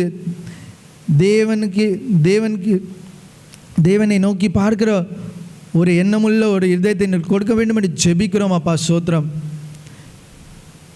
நீர் அப்படி செய்ய போகிற நன்மைகளுக்காக உமக்கு நன்றி செலுத்துகிறோம் அப்பா. தூர இடத்துல இருக்கிற ஒவ்வொரு பிள்ளைகளுக்காக ஜெபிக்கிறோம். ரவிக்காக ஜெபிக்கிறோம், ஜாஸ்பருக்காக ஜெபிக்கிறோம். ஹல்லேலூயா. இன்னும் தூர இடத்துல அங்கங்கே இருக்கிற பிள்ளைகளுக்காக நாங்கள் விசேஷமாக ஜெபிக்கிறோம். நீர் ஆசீர்வதிக்க வேண்டும் என்று ஜெபிக்கிறோம் அப்பா. இருக்கிற இடத்துல உமக்கு சாட்சியுள்ள ஒரு பிள்ளைகளாக இருப்பதற்கு, செய்கிற காரியங்களிலே உம்முடைய சித்தத்தின்படி செய்வதற்கு உதவி செய்ய வேண்டும் என்று ஜெபிக்கிறோம். நீர் அவங்களை பாதுகாத்து வழி நடத்த வேண்டும் என்று ஜெபிக்கிறோம் அப்பா. நீர் பலப்படுத்தும். இன்னும் எங்கள் திருச்சபையில் இருக்கிற முதியோர்களுக்காக ஜெபிக்கிறோம். அநேக சரீரத்தில் சோர்வுகள் அசதிகள் இருக்கிறது. அதை எல்லாவற்றையும் மாற்றி நல்ல பலத்தை சுகத்தை கட்டளையிட வேண்டும் என்று ஜெபிக்கிறோம் அப்பா. திருச்சபையின் வாலிபர்களுக்காக ஜெபிக்கிறோம். ஒவ்வொரு வாலிபர்களையும் நீர் எடுத்து பயன்படுத்த வேண்டும் என்று ஜெபிக்கிறோம் அப்பா. நன்மைக்காக எதிர்பார்த்து கொண்டிருக்கிற ஒவ்வொரு பிள்ளைகளுக்கும் நன்மையான காரியங்களை செய்வதற்காக ஜெபிக்கிறோம். பிரசவ காலத்தில் இருக்கிற பிள்ளைகளுக்காக ஜெபிக்கிறோம். விசேஷமாக ஏஞ்சல் மர்லின்காகவும் ஜான்சிக்காக ஜெபிக்கிறோம். அகஸ்டின் அண்ணனோட ஒய்ஃப்காக ஜெபிக்கிறோம். இவர்களை நீர் வேண்டிய எல்லா விதமான சுகம், பலன், ஆரோக்கியம் நீர் கொடுக்க வேண்டும் என்று ஜெபிக்கிறோம் அப்பா. தாயும் சேயும் பிரிக்கும் வரைக்கும் வேண்டிய எல்லா விதமான ஆரோக்கியத்தையும் கட்டளையிட வேண்டும் என்று ஜெபிக்கிறோம். எந்த ஒரு சேதமும் அணுகாத வண்ணம் பாதுகாத்து கொள்ள வேண்டும் என்று ஜெபிக்கிறோம் அப்பா. எங்கள் திருச்சபையிலே இன்னும் அதிகமாக ப்ரொமோஷன்ஸ்க்காக காத்து கொண்டு இருக்கிற பிள்ளைகளுக்காக, இன்னும் தன்னுடைய வேலையிலே உயர்வுகளை காத்து கொண்டிருக்கிற ஒவ்வொரு பிள்ளைகளுக்கும் நல்ல உயர்வுகளை கட்டளையிட வேண்டும் என்று ஜெபிக்கிறோம் அப்பா. நீரை பலப்படுத்தும், வழி நடத்தும். மீதியான வேலையை உங்களுடைய கருத்தில் வரைக்கிறோம். இந்த வேலையில் விசேஷமாக அசோக் அங்கிளுக்காக நாங்கள் ஜெபிக்கிறோம் அப்பா. கடந்த நாட்களிலே கார்டியக் அரெஸ்ட் மூலமாக ஹாஸ்பிட்டலில் அட்மிட் செய்யப்பட்டு ஆண்டோபிளாஸ்டிக் சர்ஜரி செய்ய வேண்டிய ஒரு சூழ்நிலை வந்தது. அதன் மத்தியிலும் இம்மட்டும் நீர் அவங்களை பாதுகாத்து கொண்டு இருக்கிறீர். அதற்காக நன்றி. கொடுத்த ஜீவனுக்காக உமக்கு நன்றி செலுத்துகிறோம் அப்பா. இன்னும் அவங்களுக்கு வேண்டிய பரிபூர்ண சுகத்தை, பலத்தை நீர் கட்டளையிட வேண்டும் என்று ஜெபிக்கிறோம். வருகிற நாட்களிலே எழுந்து உமக்காக எழுந்து உம்முடைய நாமத்தை மகிமைப்படுத்துகிறவர்களாக காணப்படுவதற்கு நீர் அவங்களுடைய வாழ்க்கையில் ஒரு அற்புதங்களையும் அதிசயங்களையும் செய்ய வேண்டும் என்று ஜெபிக்கிறோம். நீரே பலப்படுத்தும், வழி நடத்தும். இந்த ஆராதனை முழுவதும் நீர் எங்களோடு இருந்து கேட்ட ஜபத்திற்கு விண்ணப்பத்தின் பதிலை நீர் அளித்து கொண்டிருக்கிறீர். அதற்காக உமக்கு நன்றி செலுத்துகிறோம். இந்த நேரத்தில் உம்முடைய வேத வசனத்தை நாங்கள் தியானிக்க இருக்கிறோம். அடியனை நீர் மூடி மறைத்து கொள்ள வேண்டும் என்று ஜெபிக்கிறோம். உம்முடைய வார்த்தையை மட்டும் என்னுடைய நாவிலே வைக்க வேண்டும் என்று ஜெபிக்கிறோம். நீரே பலப்படுத்தும், வழி நடத்தும். இப்படி இயேசுவின் நாமத்தினாலே கேட்கிற ஜபத்தை ஏற்றுக்கொள்ளும். இன்றைக்கு நாம் செய்திக்கு ஆயத்தமாக நமக்கு தலைப்பாக நாம் எடுத்துக்கொண்டது we are the ambassador of Christ. நாம் கிறிஸ்துவின் ஸ்தானாதிபதிகளாய் இருக்கிறோம். இதற்கு ஆதாரமாக நாம் வாசிக்க கேட்ட 2ஆம் வேத பகுதியை நாம் எடுத்து வைத்துக்கொள்வோம். 2 கொரிந்தியர் 5ஆம் அதிகாரம் 20ஆம் வசனத்தை நாம் யாராவது ஒருத்தர் வாசிப்போம். 2 கொரிந்தியர் 5ஆம் அதிகாரம் 20ஆம் வசனத்தை யாராவது ஒருத்தர்.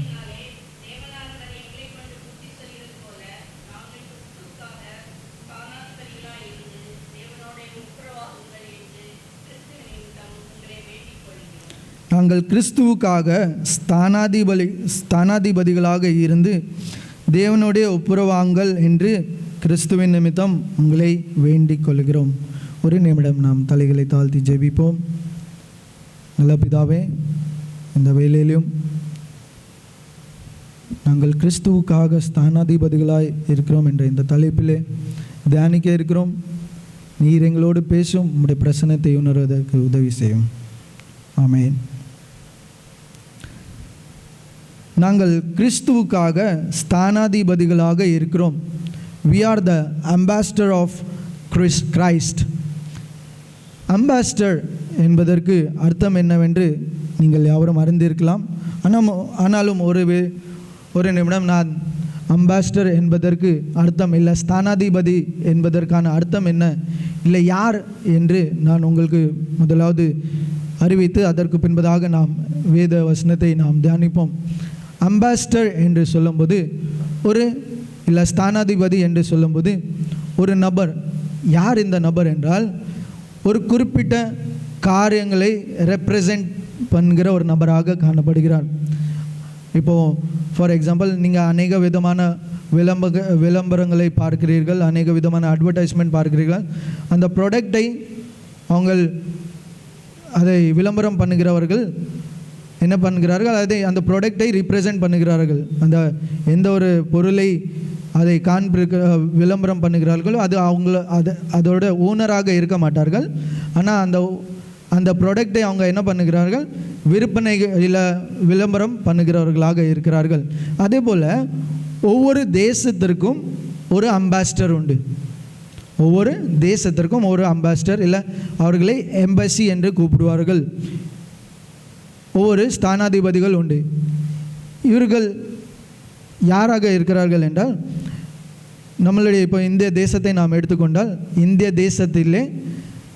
தேசத்தின் மூலமாக ஒவ்வொரு நாட்டிலும் அமெரிக்கா, ஆஸ்திரேலியா இப்படியாக ஒவ்வொரு நாட்டிலும் நம்மளுடைய தேசத்தை ரெப்ரசன்ட் பண்ணுகிற ஒரு நபர், ஒரு ஹை அத்தாரிட்டி உள்ள ஒரு நபர் ஒவ்வொரு தேசத்திலையும் இருப்பார்கள். இவர்களை தான் என்னதாக கூப்பிடுகிறார்கள்? அம்பாசிடர். ஆனால் இந்த அம்பாசிடருடைய ரோல் என்னவென்றால் இரு நாட்டுக்கு நடுவாக இருக்கிற ரிலேஷன்ஷிப்பை மெயின்டைன் பண்ணுவாங்க. இல்லை செக்யூரிட்டி, அந்த சேஃப்டி, வேண்டிய விதமான எல்லா விதமான பாதுகாப்பை இவர்கள் என்ன பண்ணுவார்கள்? பார்த்துக்கொள்வார்கள். இல்லை இரு நாட்டிற்கு உள்ள கலாச்சாரங்கள் இதையெல்லாம் பார்த்துக்கொள்ளுகிற காரியங்கள் யாருக்காக இருக்கும்? இந்த அம்பாசிடரோட காரியமாக இருக்கும். இந்த இடத்துல நாம் பார்க்கிறோம், பவுலானவர் கிறிஸ்துக்குள் இருக்கிற நாம் ஒரு ஸ்தானாதிபதிகளாக இருக்கிறோம், நான் கிறிஸ்துவுக்காக ஸ்தானாதிபதிகளாக இருக்கிறோம் என்று சொல்லுகிறார். இந்த ஸ்தானாதிபதியை எப்படியாக தெரிந்து கொள்ளுகிறார்கள் என்று நாம் பார்க்கும்போது, நாம் இந்த அம்பாசிடரை இவங்கள் பெரிய படிப்பு நிறைய இந்த யூபிஎஸ்சி என்ற ஒரு எக்ஸாம்ஸ் உண்டு. அந்த எக்ஸாம் பெரிய ஒரு எக்ஸாமை கிராக் பண்ணி நம்மளுடைய இந்தியன் ஃபாரின் சர்வீஸில் பணிபுரிகளாக இருப்பார்கள். இந்திய வெளியுறவு பணியில் பணிபுரிந்து அநேக எக்ஸ்பீரியன்ஸ் கொண்ட ஒரு மனிதனை தான் என்ன பண்ணுவார்கள்? அம்பாசிடராக தெரிந்து கொள்வார்கள். தெரிந்து கொண்டு ஒவ்வொரு நாட்டிற்காக ஒவ்வொரு நீங்கள் கூகுளில் போய் சர்ச் பண்ணிங்கன்னா ஒவ்வொரு நாட்டிற்காக ஒவ்வொரு அம்பாசிடர், ஒரு எம்பசி இருப்பார்கள். இப்படியாக ஒவ்வொரு அநேக ஞானமுள்ள, அநேக படிப்பறிவுள்ள, இல்லை அநேக காரியங்களை, தேசங்களை, இல்லை அந்த எந்த தேசத்திற்காக அவங்களை அப்பாயிண்ட் பண்ணியிருக்கிறாங்களோ அந்த தேசத்தினுடைய பாஷைகளை அறிந்திருக்கிறவர்களாக காணப்படுகிறார்கள் இந்த அம்பாசிடர். இன்றைக்கு தேவன் நாம் பார்க்கிறோம் அநேக இந்த நேரத்தில் இந்த இடத்துல தேவன் பவுலானவர் நம்மை அம்பாசிடராக நம்மை கூப்பிடுகிறார். கிறிஸ்துவின் ஸ்தானாதிபதிகளாக இருக்கிறோம். இன்னும் வேதத்தில் அநேக விதமான தலைப்புகள் இல்லை டைட்டில் நம்மளுக்கு கொடுக்கப்பட்டிருக்குது. நாம் கிறிஸ்துவின் பிள்ளைகளாக இருக்கிறோம் என்று நாம் பார்க்கிறோம். இந்த இடத்துல நாம் கிறிஸ்துவின் ஸ்தானாதிபதிகளாக இருக்கிறோம் என்று காணப்படுகிறது. இன்னும் விசுவாசிகளாக இருக்கிறோம். இப்படிப்பட்டதான அநேக டைட்டில்ஸ் நம்மளுக்கு கொடுக்கப்பட்டிருக்கிறது. முதலாவது, தேவன் நம்மை அழைக்கும் போது தேவன் நம்மை அவருடைய பிள்ளைகளாக நம்மை அடாப்ட் பண்ணுகிறார். நம்மை எப்படியாக எடுத்துக்கொள்கிறார்? அவருடைய பிள்ளைகளாக நம்மை எடுத்துக்கொள்கிறார். அதை நாம் எங்கே பார்க்கிறோம் என்றால், யோவான் எழுதின நிருபம் 1ஆம் அதிகாரம் 12ஆம் வசனத்திலே எடுத்தவர்கள் வாசிக்கலாம். யோவான் 1ஆம் அதிகாரம் 12ஆம் வசனத்தை. யோவான் 1:12.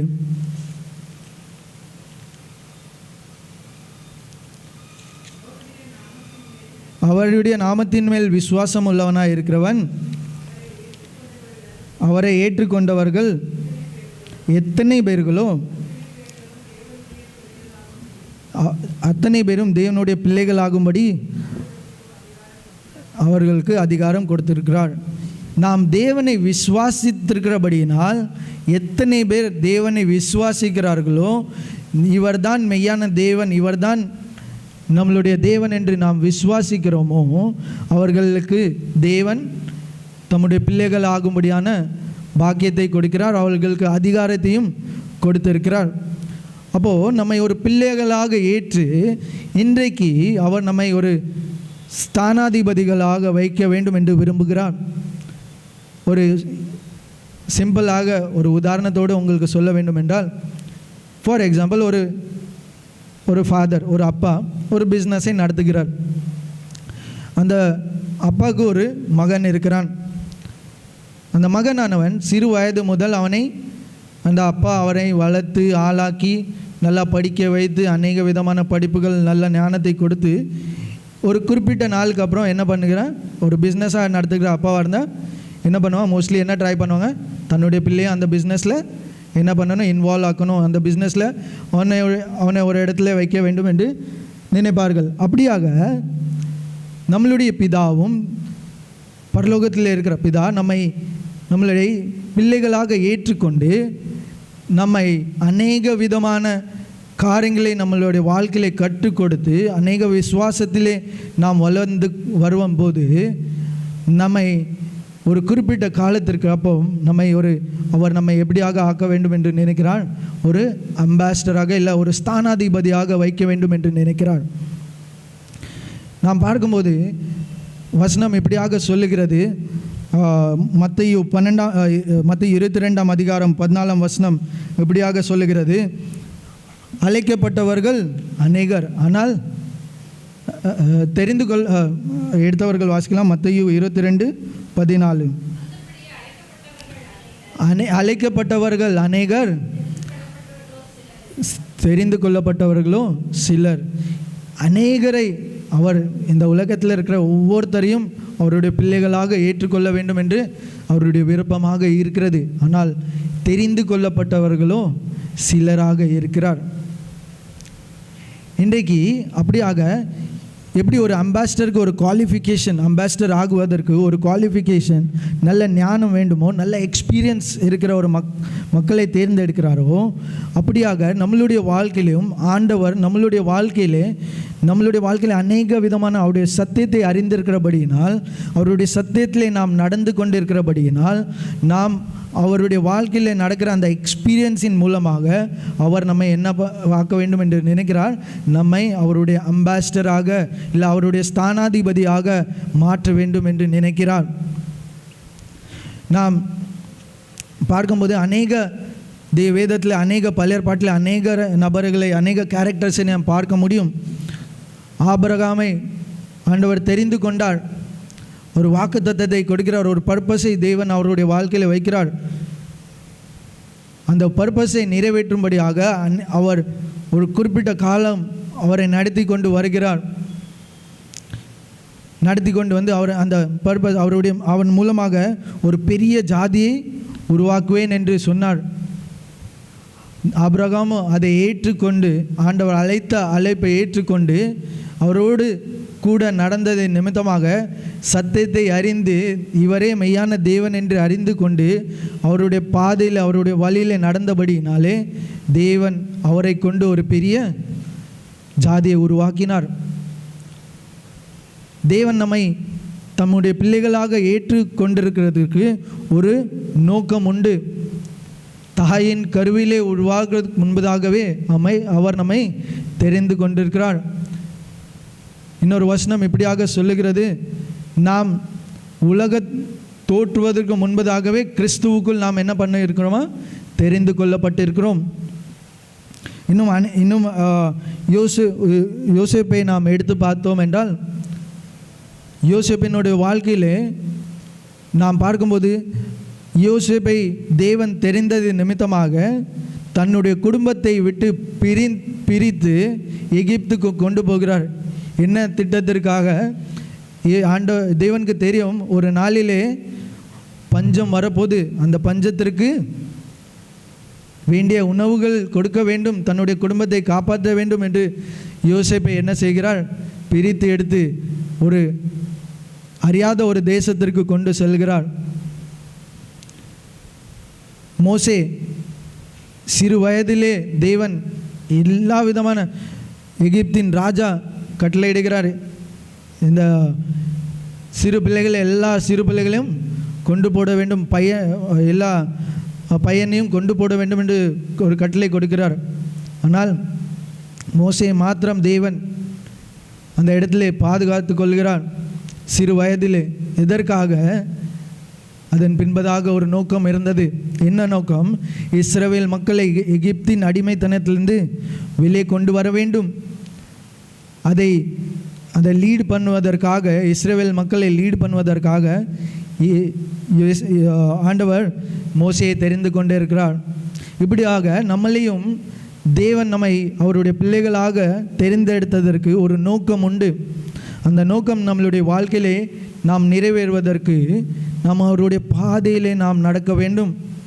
அவருடைய பாதையிலே நாம் நடக்கும்போது அந்த எக்ஸ்பீரியன்ஸ், அந்த அனுபவத்தை நாம் காணும்போது தேவன் நம்மை அவருடைய ஸ்தானாதிபதியாக மாற்றுகிறார். அந்த எக்ஸ்பீரியன்ஸ் நம்மளுடைய வாழ்க்கையில் நாம் வெறும் கிறிஸ்தவர்களாக இருந்தால் மாத்திரம் போதாது. கிறிஸ்டியன் இல்லைன்னா கிறிஸ்டியானிட்டி இல்லை, இந்த வேர்டு, இந்த டேர்ம் நீங்கள் பொதுவாக பைபிளில் எந்த இடத்துலையுமே மோஸ்ட்லி பார்க்க முடியாது. ஏன்னா இந்த டேர்ம் உலக பிரகாரமாக ஒரு மத சார்பற்றுள்ள ஒரு டேர்மாக இல்லை ஒரு வேர்டாக இருக்கிறது. எதற்காக நம்மை பார்த்து கிறிஸ்டியன் என்று சொல்லுகிறார்கள் என்றால், நாம் இயேசு கிறிஸ்துவை நாம் இயேசு கிறிஸ்துவை தொழுது கொள்வதனாலே மற்றவர்கள் புறஜாதியார்கள் நம்மளை பார்த்து கிறிஸ்டியன் என்று சொல்லுகிறார்கள். ஆனால் நாம் வெறும் கிறிஸ்தவர்களாக இருப்பதினாலே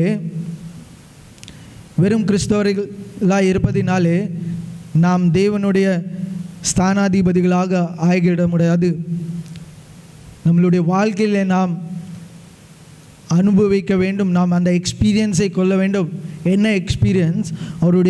அவருடைய நடக்கைகளிலே நாம் நடக்க வேண்டும். அது கரடு முரடான பாதைகளாக இருக்கும். அநேக விதமான ஏற்றுகள் தாழ்வுகள் வரலாம். ஆபிரகாமினுடைய வாழ்க்கையில் வந்தது, மோசேயினுடைய வாழ்க்கையில் வந்தது, யோசேப்பின் வாழ்க்கையில் வந்தது, தாவீதினுடைய வாழ்க்கையில் வந்தது. நாம் பார்க்கிற ஒவ்வொரு நபர்களுடைய வாழ்க்கையிலும் தேவன் பயன்படுத்தின ஒவ்வொருடைய வாழ்க்கையிலும் வந்தது. ஆனால் தேவனோடு தரித்து கொண்டிருந்தது நிமித்தமாக தேவன் அவர்களை கொண்டு பெரிய காரியங்களை செய்தார். இதை குறித்து நாம் ஏற்கனவே ஜூன் மாதத்தில் நான் எடுத்த செய்திகளில் ஏற்கனவே சொல்லியிருக்கிறேன். தேவன் தெரிந்து கொண்ட பிள்ளைகளை புடமிடுகிறார். இன்றைக்கு புடமிட்டு நம்ம என்ன செய்கிறார்? அவர் தம்முடைய ஸ்தானாதிபதிகளாக, இந்த ஸ்தானாதிபதி என்று அம்பாஸ்டர் என்று சொல்லப்படுகிறது ஒரு எளிமையான காரியம் அல்ல. இது இல்லை ஒரு நார்மலான பொசிஷனும் கிடையாது. அம்பாஸ்டர் என்பது ஒரு பெரிய ஒரு அஃபீஷியல் ஹை ரேங்கிங் ஆஃபீஸராக காணப்படுகிறார்கள்.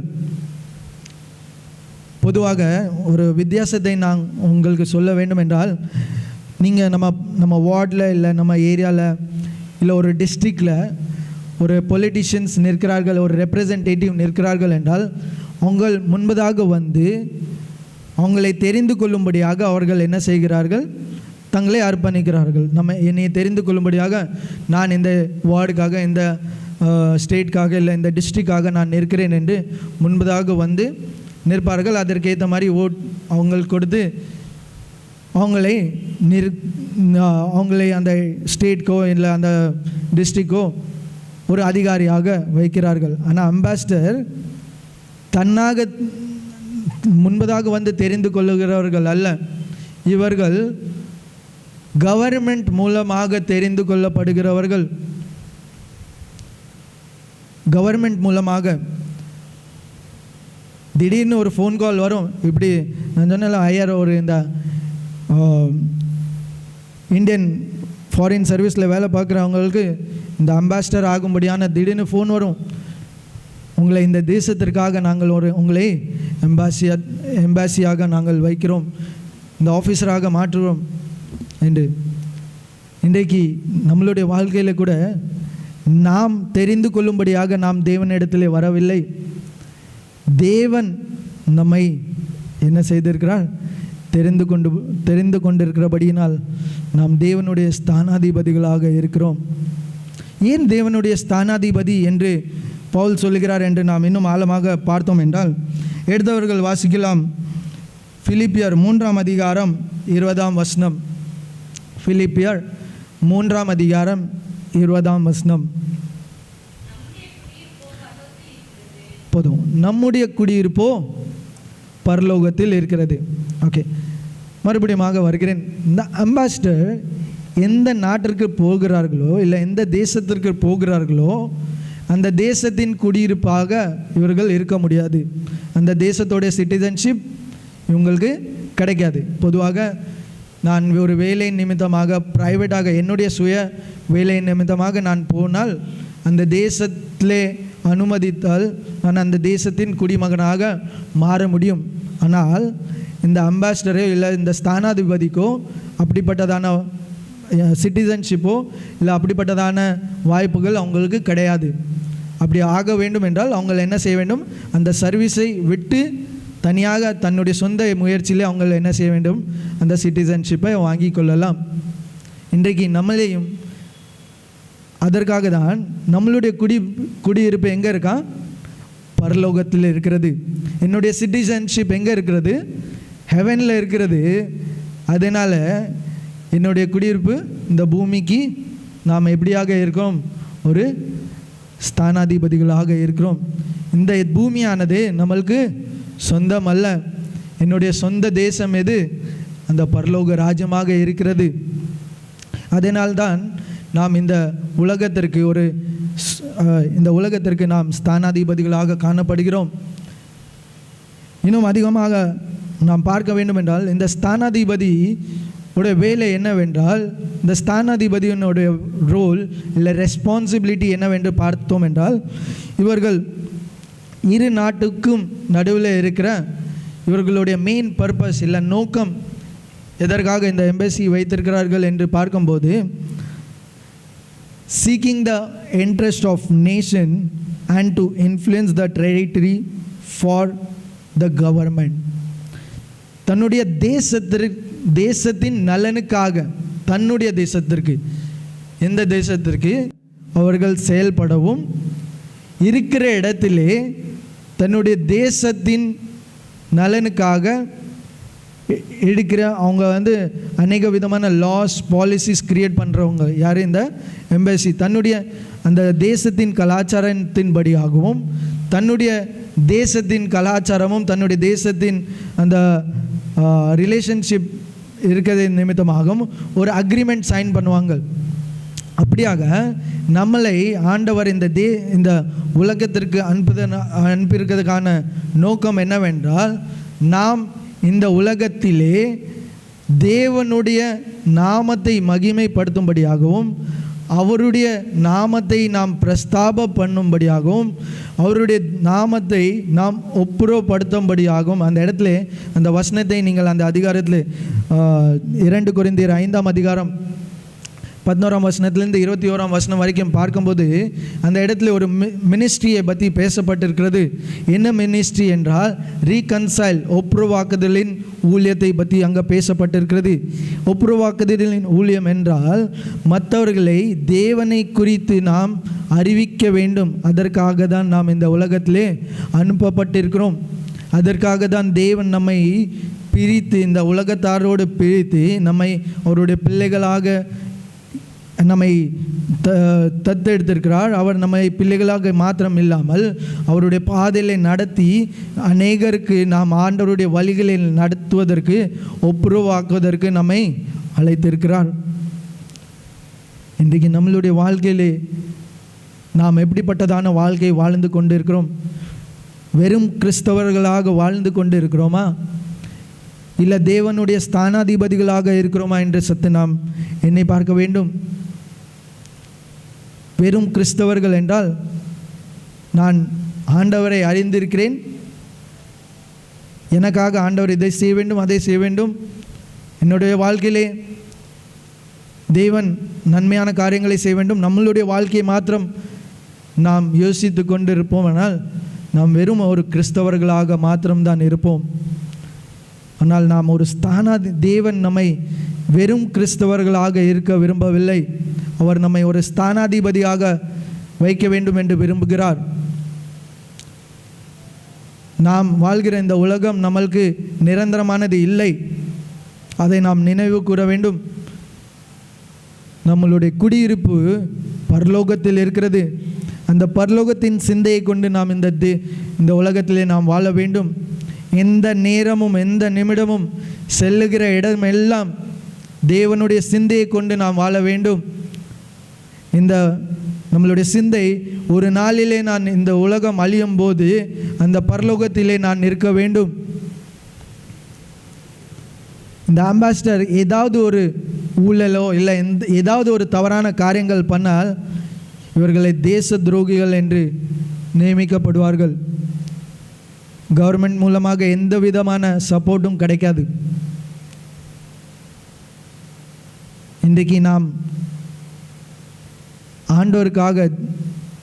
ஆண்டவரின் மூலமாக அனுப்பப்பட்டிருக்கிறோம். தேவன் நம்மை இந்த உலகத்திலே அனுப்பியிருக்கிறார். எத்தனை முறை நம்மளுடைய வாழ்க்கையிலே நாம் தேவனுக்கு எதிராக காரியங்களை செய்திருக்கிறோம். எத்தனை முறை ஆண்டவருக்கு பிரியமில்லாத காரியங்களை நாம் செய்திருக்கிறோம். ஆனாலும் தேவன் நம்மளுடைய பாவத்தை பாராதபடிக்கு அவர் நம்மை கிறிஸ்துவின் நிமித்தமாக நம்மை தெரிந்து கொண்டிருக்கிறார். ஒரு நிமிடம் நாம் யோசித்து பார்க்க வேண்டும். ஒவ்வொரு நாளும் வாழ்கிற இந்த வாழ்க்கையிலே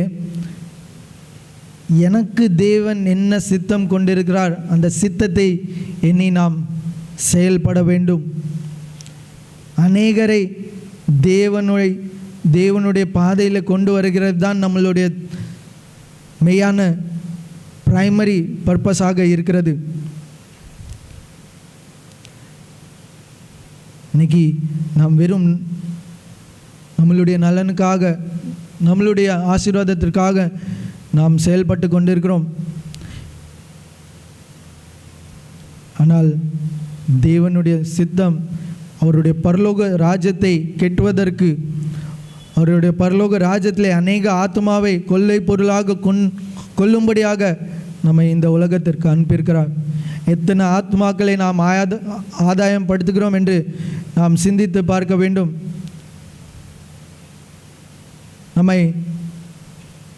நம்மளுடைய ஆஃபீஸில் அவர் ஒரு ஸ்தானாதிபதியாக வைத்திருக்கலாம். நாம் இருக்கும் இடத்திலே ஸ்தானாதிபதியாக வைத்திருக்கிறோம். இந்த இந்திய தேசத்திற்காக நம்மை ஸ்தானாதிபதியாக வைத்திருக்கிறார். எதற்காக? அவருடைய நாமத்தை நாம் அறிவித்து ரீகன்சைல் பண்ணும்படியாக, ஒப்புரவாக்கும்படியாக, மற்றவர்கள் இடத்திலே கொண்டு போய் இயேசுவே மெய்யான தேவன் என்று நாம் அவர்களுக்கு சொல்லும்படியாக நம்மை கிறிஸ்துவின் நிமித்தமாக நாம் இந்த உலகத்திலே ஒரு ஸ்தானாதிபதிகளாக அனுப்பப்பட்டிருக்கிறோம். நாம் இதை எண்ணி ஒவ்வொரு நாளும் நாம் ஆண்டவருக்கென்று வாழ வேண்டும். ஆண்டவருக்கென்று நாம் ஊழியம் செய்ய வேண்டும். இன்னும் ஒரு கடைசி ஒரே இந்த அம்பாசிடருக்கு ஒரு ஸ்பெஷல் ப்ரொவிஷன் இல்லை, ஒரு ஸ்பெஷல் ப்ரிவிலேஜ் என்னவென்று பார்த்தோம் என்றால், இந்த அம்பாசிடர் கவர்மெண்டால் தெரிந்து கொள்ளப்பட்டபடியாக இவர்களுக்கு என்ன நேர்ந்துட்டாலும், எந்த ஒரு ப்ராப்ளம் வந்தாலும் இவர்களுக்கு யார் சப்போர்ட் பண்ணணும், யார் ரெஸ்பான்சிபிளாக இருப்பாங்க என்றால், அவர்கள் சுயத்தினாலே அவர்கள் அந்த ப்ராப்ளம் சால்வ் பண்ண வேண்டிய அவசியம் இல்லை. அவர்களுக்காக யார் நிற்பார்களாம்? Indian government. இப்போது நம்ம இந்திய தேசத்துலேருந்து ஒரு அம்பாசிடர் ஒரு தேசத்தில் இருக்கிறார்கள் என்றால், அந்த தேசத்திலே அந்த எம்பசிக்கு எந்த ஒரு ப்ராப்ளம் வந்தாலும், இல்லை எந்த ஒரு பிரச்சனை வருகிறது என்றால், அவர்களுக்கு எதிராக அவர்களுக்கு எதிர்த்து நிற்பவர்கள் யாராக இருப்பாங்க? இந்த கவர்மெண்ட், நம்மளுடைய இந்திய கவர்மெண்ட்டாக இருக்கும். அதே போல தான் நம்மளுடைய தேவன் நம்மை ஒரு அம்பாசிடர், ஒரு ஸ்தானாதிபதியாக நம்மை வைத்திருக்கிற போது, நம்மளுடைய வாழ்க்கையில் எந்த ஒரு பிரச்சனைகள் வந்தாலும், எந்த ஒரு பாடுகள் வந்தாலும் அதை பார்த்து கொள்வதற்கு யார் இருக்கிறார்? நம்மளுடைய தேவனாக இருக்கிறார். அநேக ஆண்டவருடைய வசனம் சொல்லுகிறது, இந்த உலகத்தில் இருக்கிற வரைக்கும் நம்மளுக்கு பாடுகள் பிரச்சனைகள் உண்டு, அதன் மத்தியிலும் நான் உடனே கூட இருப்பேன். நீங்கள் ஒரு மனிதன் இடத்துல ஆண்டவரை குறித்து பேசும்போது, இல்லை ஆண்டவரை குறித்து நடத்தும் போது அநேக விதமான பிரச்சனைகள் வரலாம், இல்லை உங்களை எதிர்த்து பேசலாம். மத்தேயு 5ஆம் அதிகாரத்தில் நீங்கள் பார்க்கும்போது, என் நிமித்தமாக நீங்கள் பாடு கொண்டிருந்தால் நீங்கள் பாக்கியவான்கள் என்று வசனம் சொல்லுகிறது. ஆனால் இன்றைக்கு நாம் ஆண்டவர் நிமித்தமாக எவ்வளோ நேரம் நாம் துன்பப்பட்டிருக்கிறோம் என்று கொஞ்சம் யோசித்து பாருங்கள். அநேக நேரம் நாம் பிரச்சனைகளை பார்த்து பயந்து நாம் அவருடைய நாமத்தை இல்லை அவருடைய அந்த சுவிசேஷத்தை நாம் அறிவிக்கிறதற்கு நாம் மனம் இல்லாதவர்களாக காணப்படுகிறோம். ஆனால் இன்று தேவன் நம்மளிடத்தில் பேசுவது அவருடைய சுவிசேஷத்தை, அவருடைய நாமத்தை நாம் அறிவிக்க வேண்டும். ஒப்புருவ ரிகன்சைல் பண்ண தேவன் விரும்புகிறான். நாம் ஒவ்வொரு நாளும் தேவனுடைய சன்னிதானத்தில் இருக்கும்போது, ஆண்டவரே என்னை எடுத்து பயன்படுத்தும் என்று நாம் ஜெபிப்போம். ஆண்டவர் நம்மை எடுத்துக்கொண்டு பெரிய காரியங்களை செய்வதற்கு ஆண்டவர் வல்லமை உள்ளவராய் இருக்கிறார். ஆனால் நாம் அநேக நேரம் நம்மை ஒப்பு கொடுப்பது இல்லை. நம்மளுடைய சூழ்நிலைகளை, நம்மளுடைய உலக பிரகாரமான காரியங்களின் நிமித்தமாகவும்,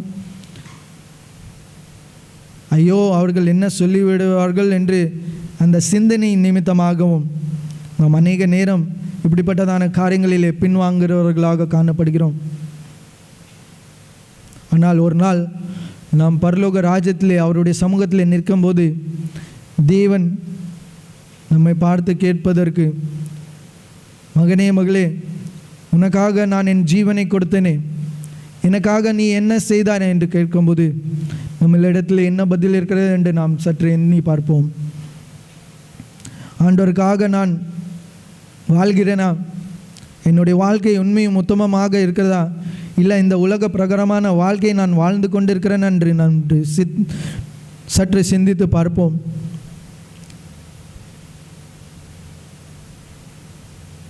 ஆண்டவர் ஒரு வார்த்தையை சொன்னால் என்றால் அந்த வார்த்தைக்கு நாம் கீழ்ப்படுகிறோமா? இல்லை, ஆண்டவரே நீர் சொல்லுகிறதே செய்தால் என்னை பைத்தியக்காரன் என்று நினைப்பார்கள் என்று நாம் நம்மளுடைய சிந்தைக்கும் நம்மளுடைய யோசனைக்கும் நடந்து கொண்டிருக்கிறோமா? நாம் சற்று எண்ணி பார்க்க வேண்டிய நேரம். காலம் குறுகிறதாக இருக்கிறது. ஆண்டவருடைய வருகை அதி சீக்கிரமாக இருக்கிறது. நாம் காலத்தை வீணாக்காமல் தேவனுடைய நாமத்தை பிரஸ்தாபப்படுத்துவோம். என்ன வந்தாலும் சரி, என்ன நேரிட்டாலும் சரி, தேவனுக்காக எழுந்து நிற்போம். சாத்ராக், மேஷாக், ஆபேத்நேகோவை அந்த ராஜா நீ இந்த சிலையை வணங்க வேண்டும் என்று சொல்லும்போது, எங்களுக்கு என்ன நேரிட்டாலும் பரவாயில்லை, மரணமே எங்களுக்கு வந்தாலும் சரி, ஒருபோதும் நாங்கள் செய்ய மாட்டோம் என்று விசுவாசத்தோடு இருந்தார்கள். நடந்தது என்ன? அந்த பெரிய தீயிலிருந்தும் ஆண்டவர் உயிரோடு வெளியே வர கிருபை செய்தார். எவ்வளோ பெரிய விதமான அற்புதம்! அதே தேவன், நேற்றும் இன்றும் மாறாத தேவன், உங்களையும் என்னையும் பாதுகாத்து கொள்வதற்கு அவர் வல்லமை உள்ளவராய் இருக்கிறார். எந்த சூழ்நிலையிலும் நம்மளுடைய வாழ்க்கை ஒரு சாட்சியுள்ள ஒரு வாழ்க்கையாக இருக்க வேண்டும். நம்மளுடைய வாழ்க்கை ஒரு ஒளியுள்ள ஒரு வாழ்க்கையாக இருக்க வேண்டும். இன்னைக்கு நம்மளுடைய வாழ்க்கை ஒளியாக இருக்கிறதா? மற்றவர்களுக்கு இருளிலே காணப்படுகிறவர்களுக்கு ஒளியாக காணப்படுகிறோமா? நாம் சற்று சிந்தித்து பார்க்க வேண்டும். என்னுடைய செயல் மற்றவர்களை மாற்றுகிறதாக இருக்கிறதா? இல்லை ஆண்டவருடைய பாதத்திலே, ஆண்டவருடைய சமூகத்திலே கொண்டு வருகிறதாக இருக்கிறதா? இல்லை என்னுடைய காரியம் இந்த உலகத்தாரை போல நானும் காணப்படுகிறேனா என்று நாம் சிந்தித்து பார்க்க வேண்டும்.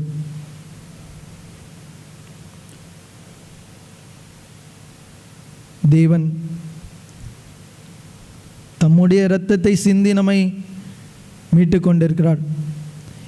நான் பாவியாக இருந்து நான் மரிக்க வேண்டிய இடத்திலே இயேசு கிறிஸ்து நம்மளுக்காக அந்த பாவத்தை சுமந்து தன்னுடைய சரீரத்தையும் தன்னுடைய இரத்தத்தையும் சிந்தினார்.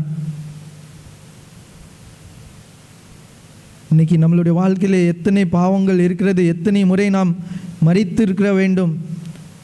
நாளும் நாம் மரித்து போகாத வண்ணம் கிறிஸ்துவின் நிமித்தமாக நாம், அந்த கிருபையின் நிமித்தமாக நாம் பிழைத்து கொண்டிருக்கிறோமே, அதை எண்ணி நாம் ஆண்டவருக்கு நம்மை நாமே ஒப்புவிப்போம். அவருடைய நாமத்தை பிரஸ்தாபம் பண்ணுவோம். அவருடைய ராஜ்யம் வரும்போது அநேக ஆத்துமாக்களை அவருக்கு கொள்ளை பொருளாக நாம் கொடுப்போம். தேவன் நம்மை பாதுகாத்து கொள்வதற்கு நமக்கு வல்லமை உள்ளவராக இருக்கிறார். நன்றி பிதாவே, நன்றி. இந்த அருமையான வேலைக்காக நன்றி செலுத்துகிறோம். இந்த நேரத்தில் நீர் எங்களோடு பேசினீரே. நாங்கள் இந்த உலகத்திற்கு ஸ்தானாதிபதிகளாக நீர் எங்களை வைத்திருக்கிறீரப்பா. அந்த கிறிஸ்து என்கிற நாமத்தை நாங்கள் பிரஸ்தாபப்படுத்துவதற்கு நீர் எங்களை வைத்திருக்கிறீரே, அதற்காக உமக்கு நன்றி செலுத்துகிறோம். நீர் எங்களை தெரிந்து கொண்டிருக்கிறீரே. நாங்கள் எந்த விதத்திலையும் ஞானம் உள்ளவர்களாகவோ இல்லை எல்லாவற்றையும் அறிந்தவர்களாகவோ இல்லாதவர்களாக இருந்தோம். ஒன்றுக்கும் உதவாத ஒரு கல்லாக இருந்தோம். ஆனாலும் மூளைக்கல்லாக மாற்றி எங்களை இன்னைக்கு இந்த தேசத்தின், இந்த உலகத்திற்கு ஒரு ஸ்தானாதிபதியாய் வைத்திருக்கிறமைக்காக உமக்கு நன்றி செலுத்துகிறோம். அப்போ எங்களுடைய இந்த வாழ்க்கையில் நாங்கள் உமக்காக ஜீவிப்பதற்கும் உமக்காக நாங்கள் எழும்பி பிரகாசிப்பதற்கு உதவி செய்ய வேண்டும் என்று ஜெபிக்கிறோம். நாங்கள் இருக்கிற இடத்திலே, போகிற இடத்திலே, வேலை பார்க்குற இடத்திலே உம்முடைய நாமத்தை நாங்கள் பிரஸ்தாபப்படுத்துகிறவர்களாக காணப்படுவதற்கு உதவி செய்ய வேண்டும் என்று ஜெபிக்கிறோம். எங்களிலே காணப்படுகிற குறைவுகள், குற்றங்களை மன்னியும் அப்பா. உம்முடைய கருத்தில் எங்களை அர்ப்பணிக்கிறோம். முற்றிலுமாய் எடுத்து பயன்படுத்தும். இந்த முள்ளுன் பகுதியிலே கூட எங்கள் திருச்சபை வைத்திருக்கிறீர். இந்த திருச்சபையின் மூலமாக அநேக ஆத்துமாக்களை நாங்கள் உம்முடைய ராஜ்யத்திற்காக நாங்கள் கொள்ளை பொருளாக கொள்ளும்படியாக உதவி செய்ய வேண்டும் என்று ஜெபிக்கிறோம் அப்பா. அதற்கு வேண்டிய எல்லா ஞானத்தையும் பலத்தையும் நீர் பரத்திலிருந்து எங்களுக்கு தர வேண்டும் என்று ஜெபிக்கிறோம். எல்லாவற்றையும் உடைய கருத்திலே கொடுக்கிறோம். நீரே பொறுப்பெடுத்து வழி நடத்தும். மீட்பர் இயேசுவின் நாமத்தினால் கேட்கிற ஜெபத்தை ஏற்றுக்கொள்ளும்.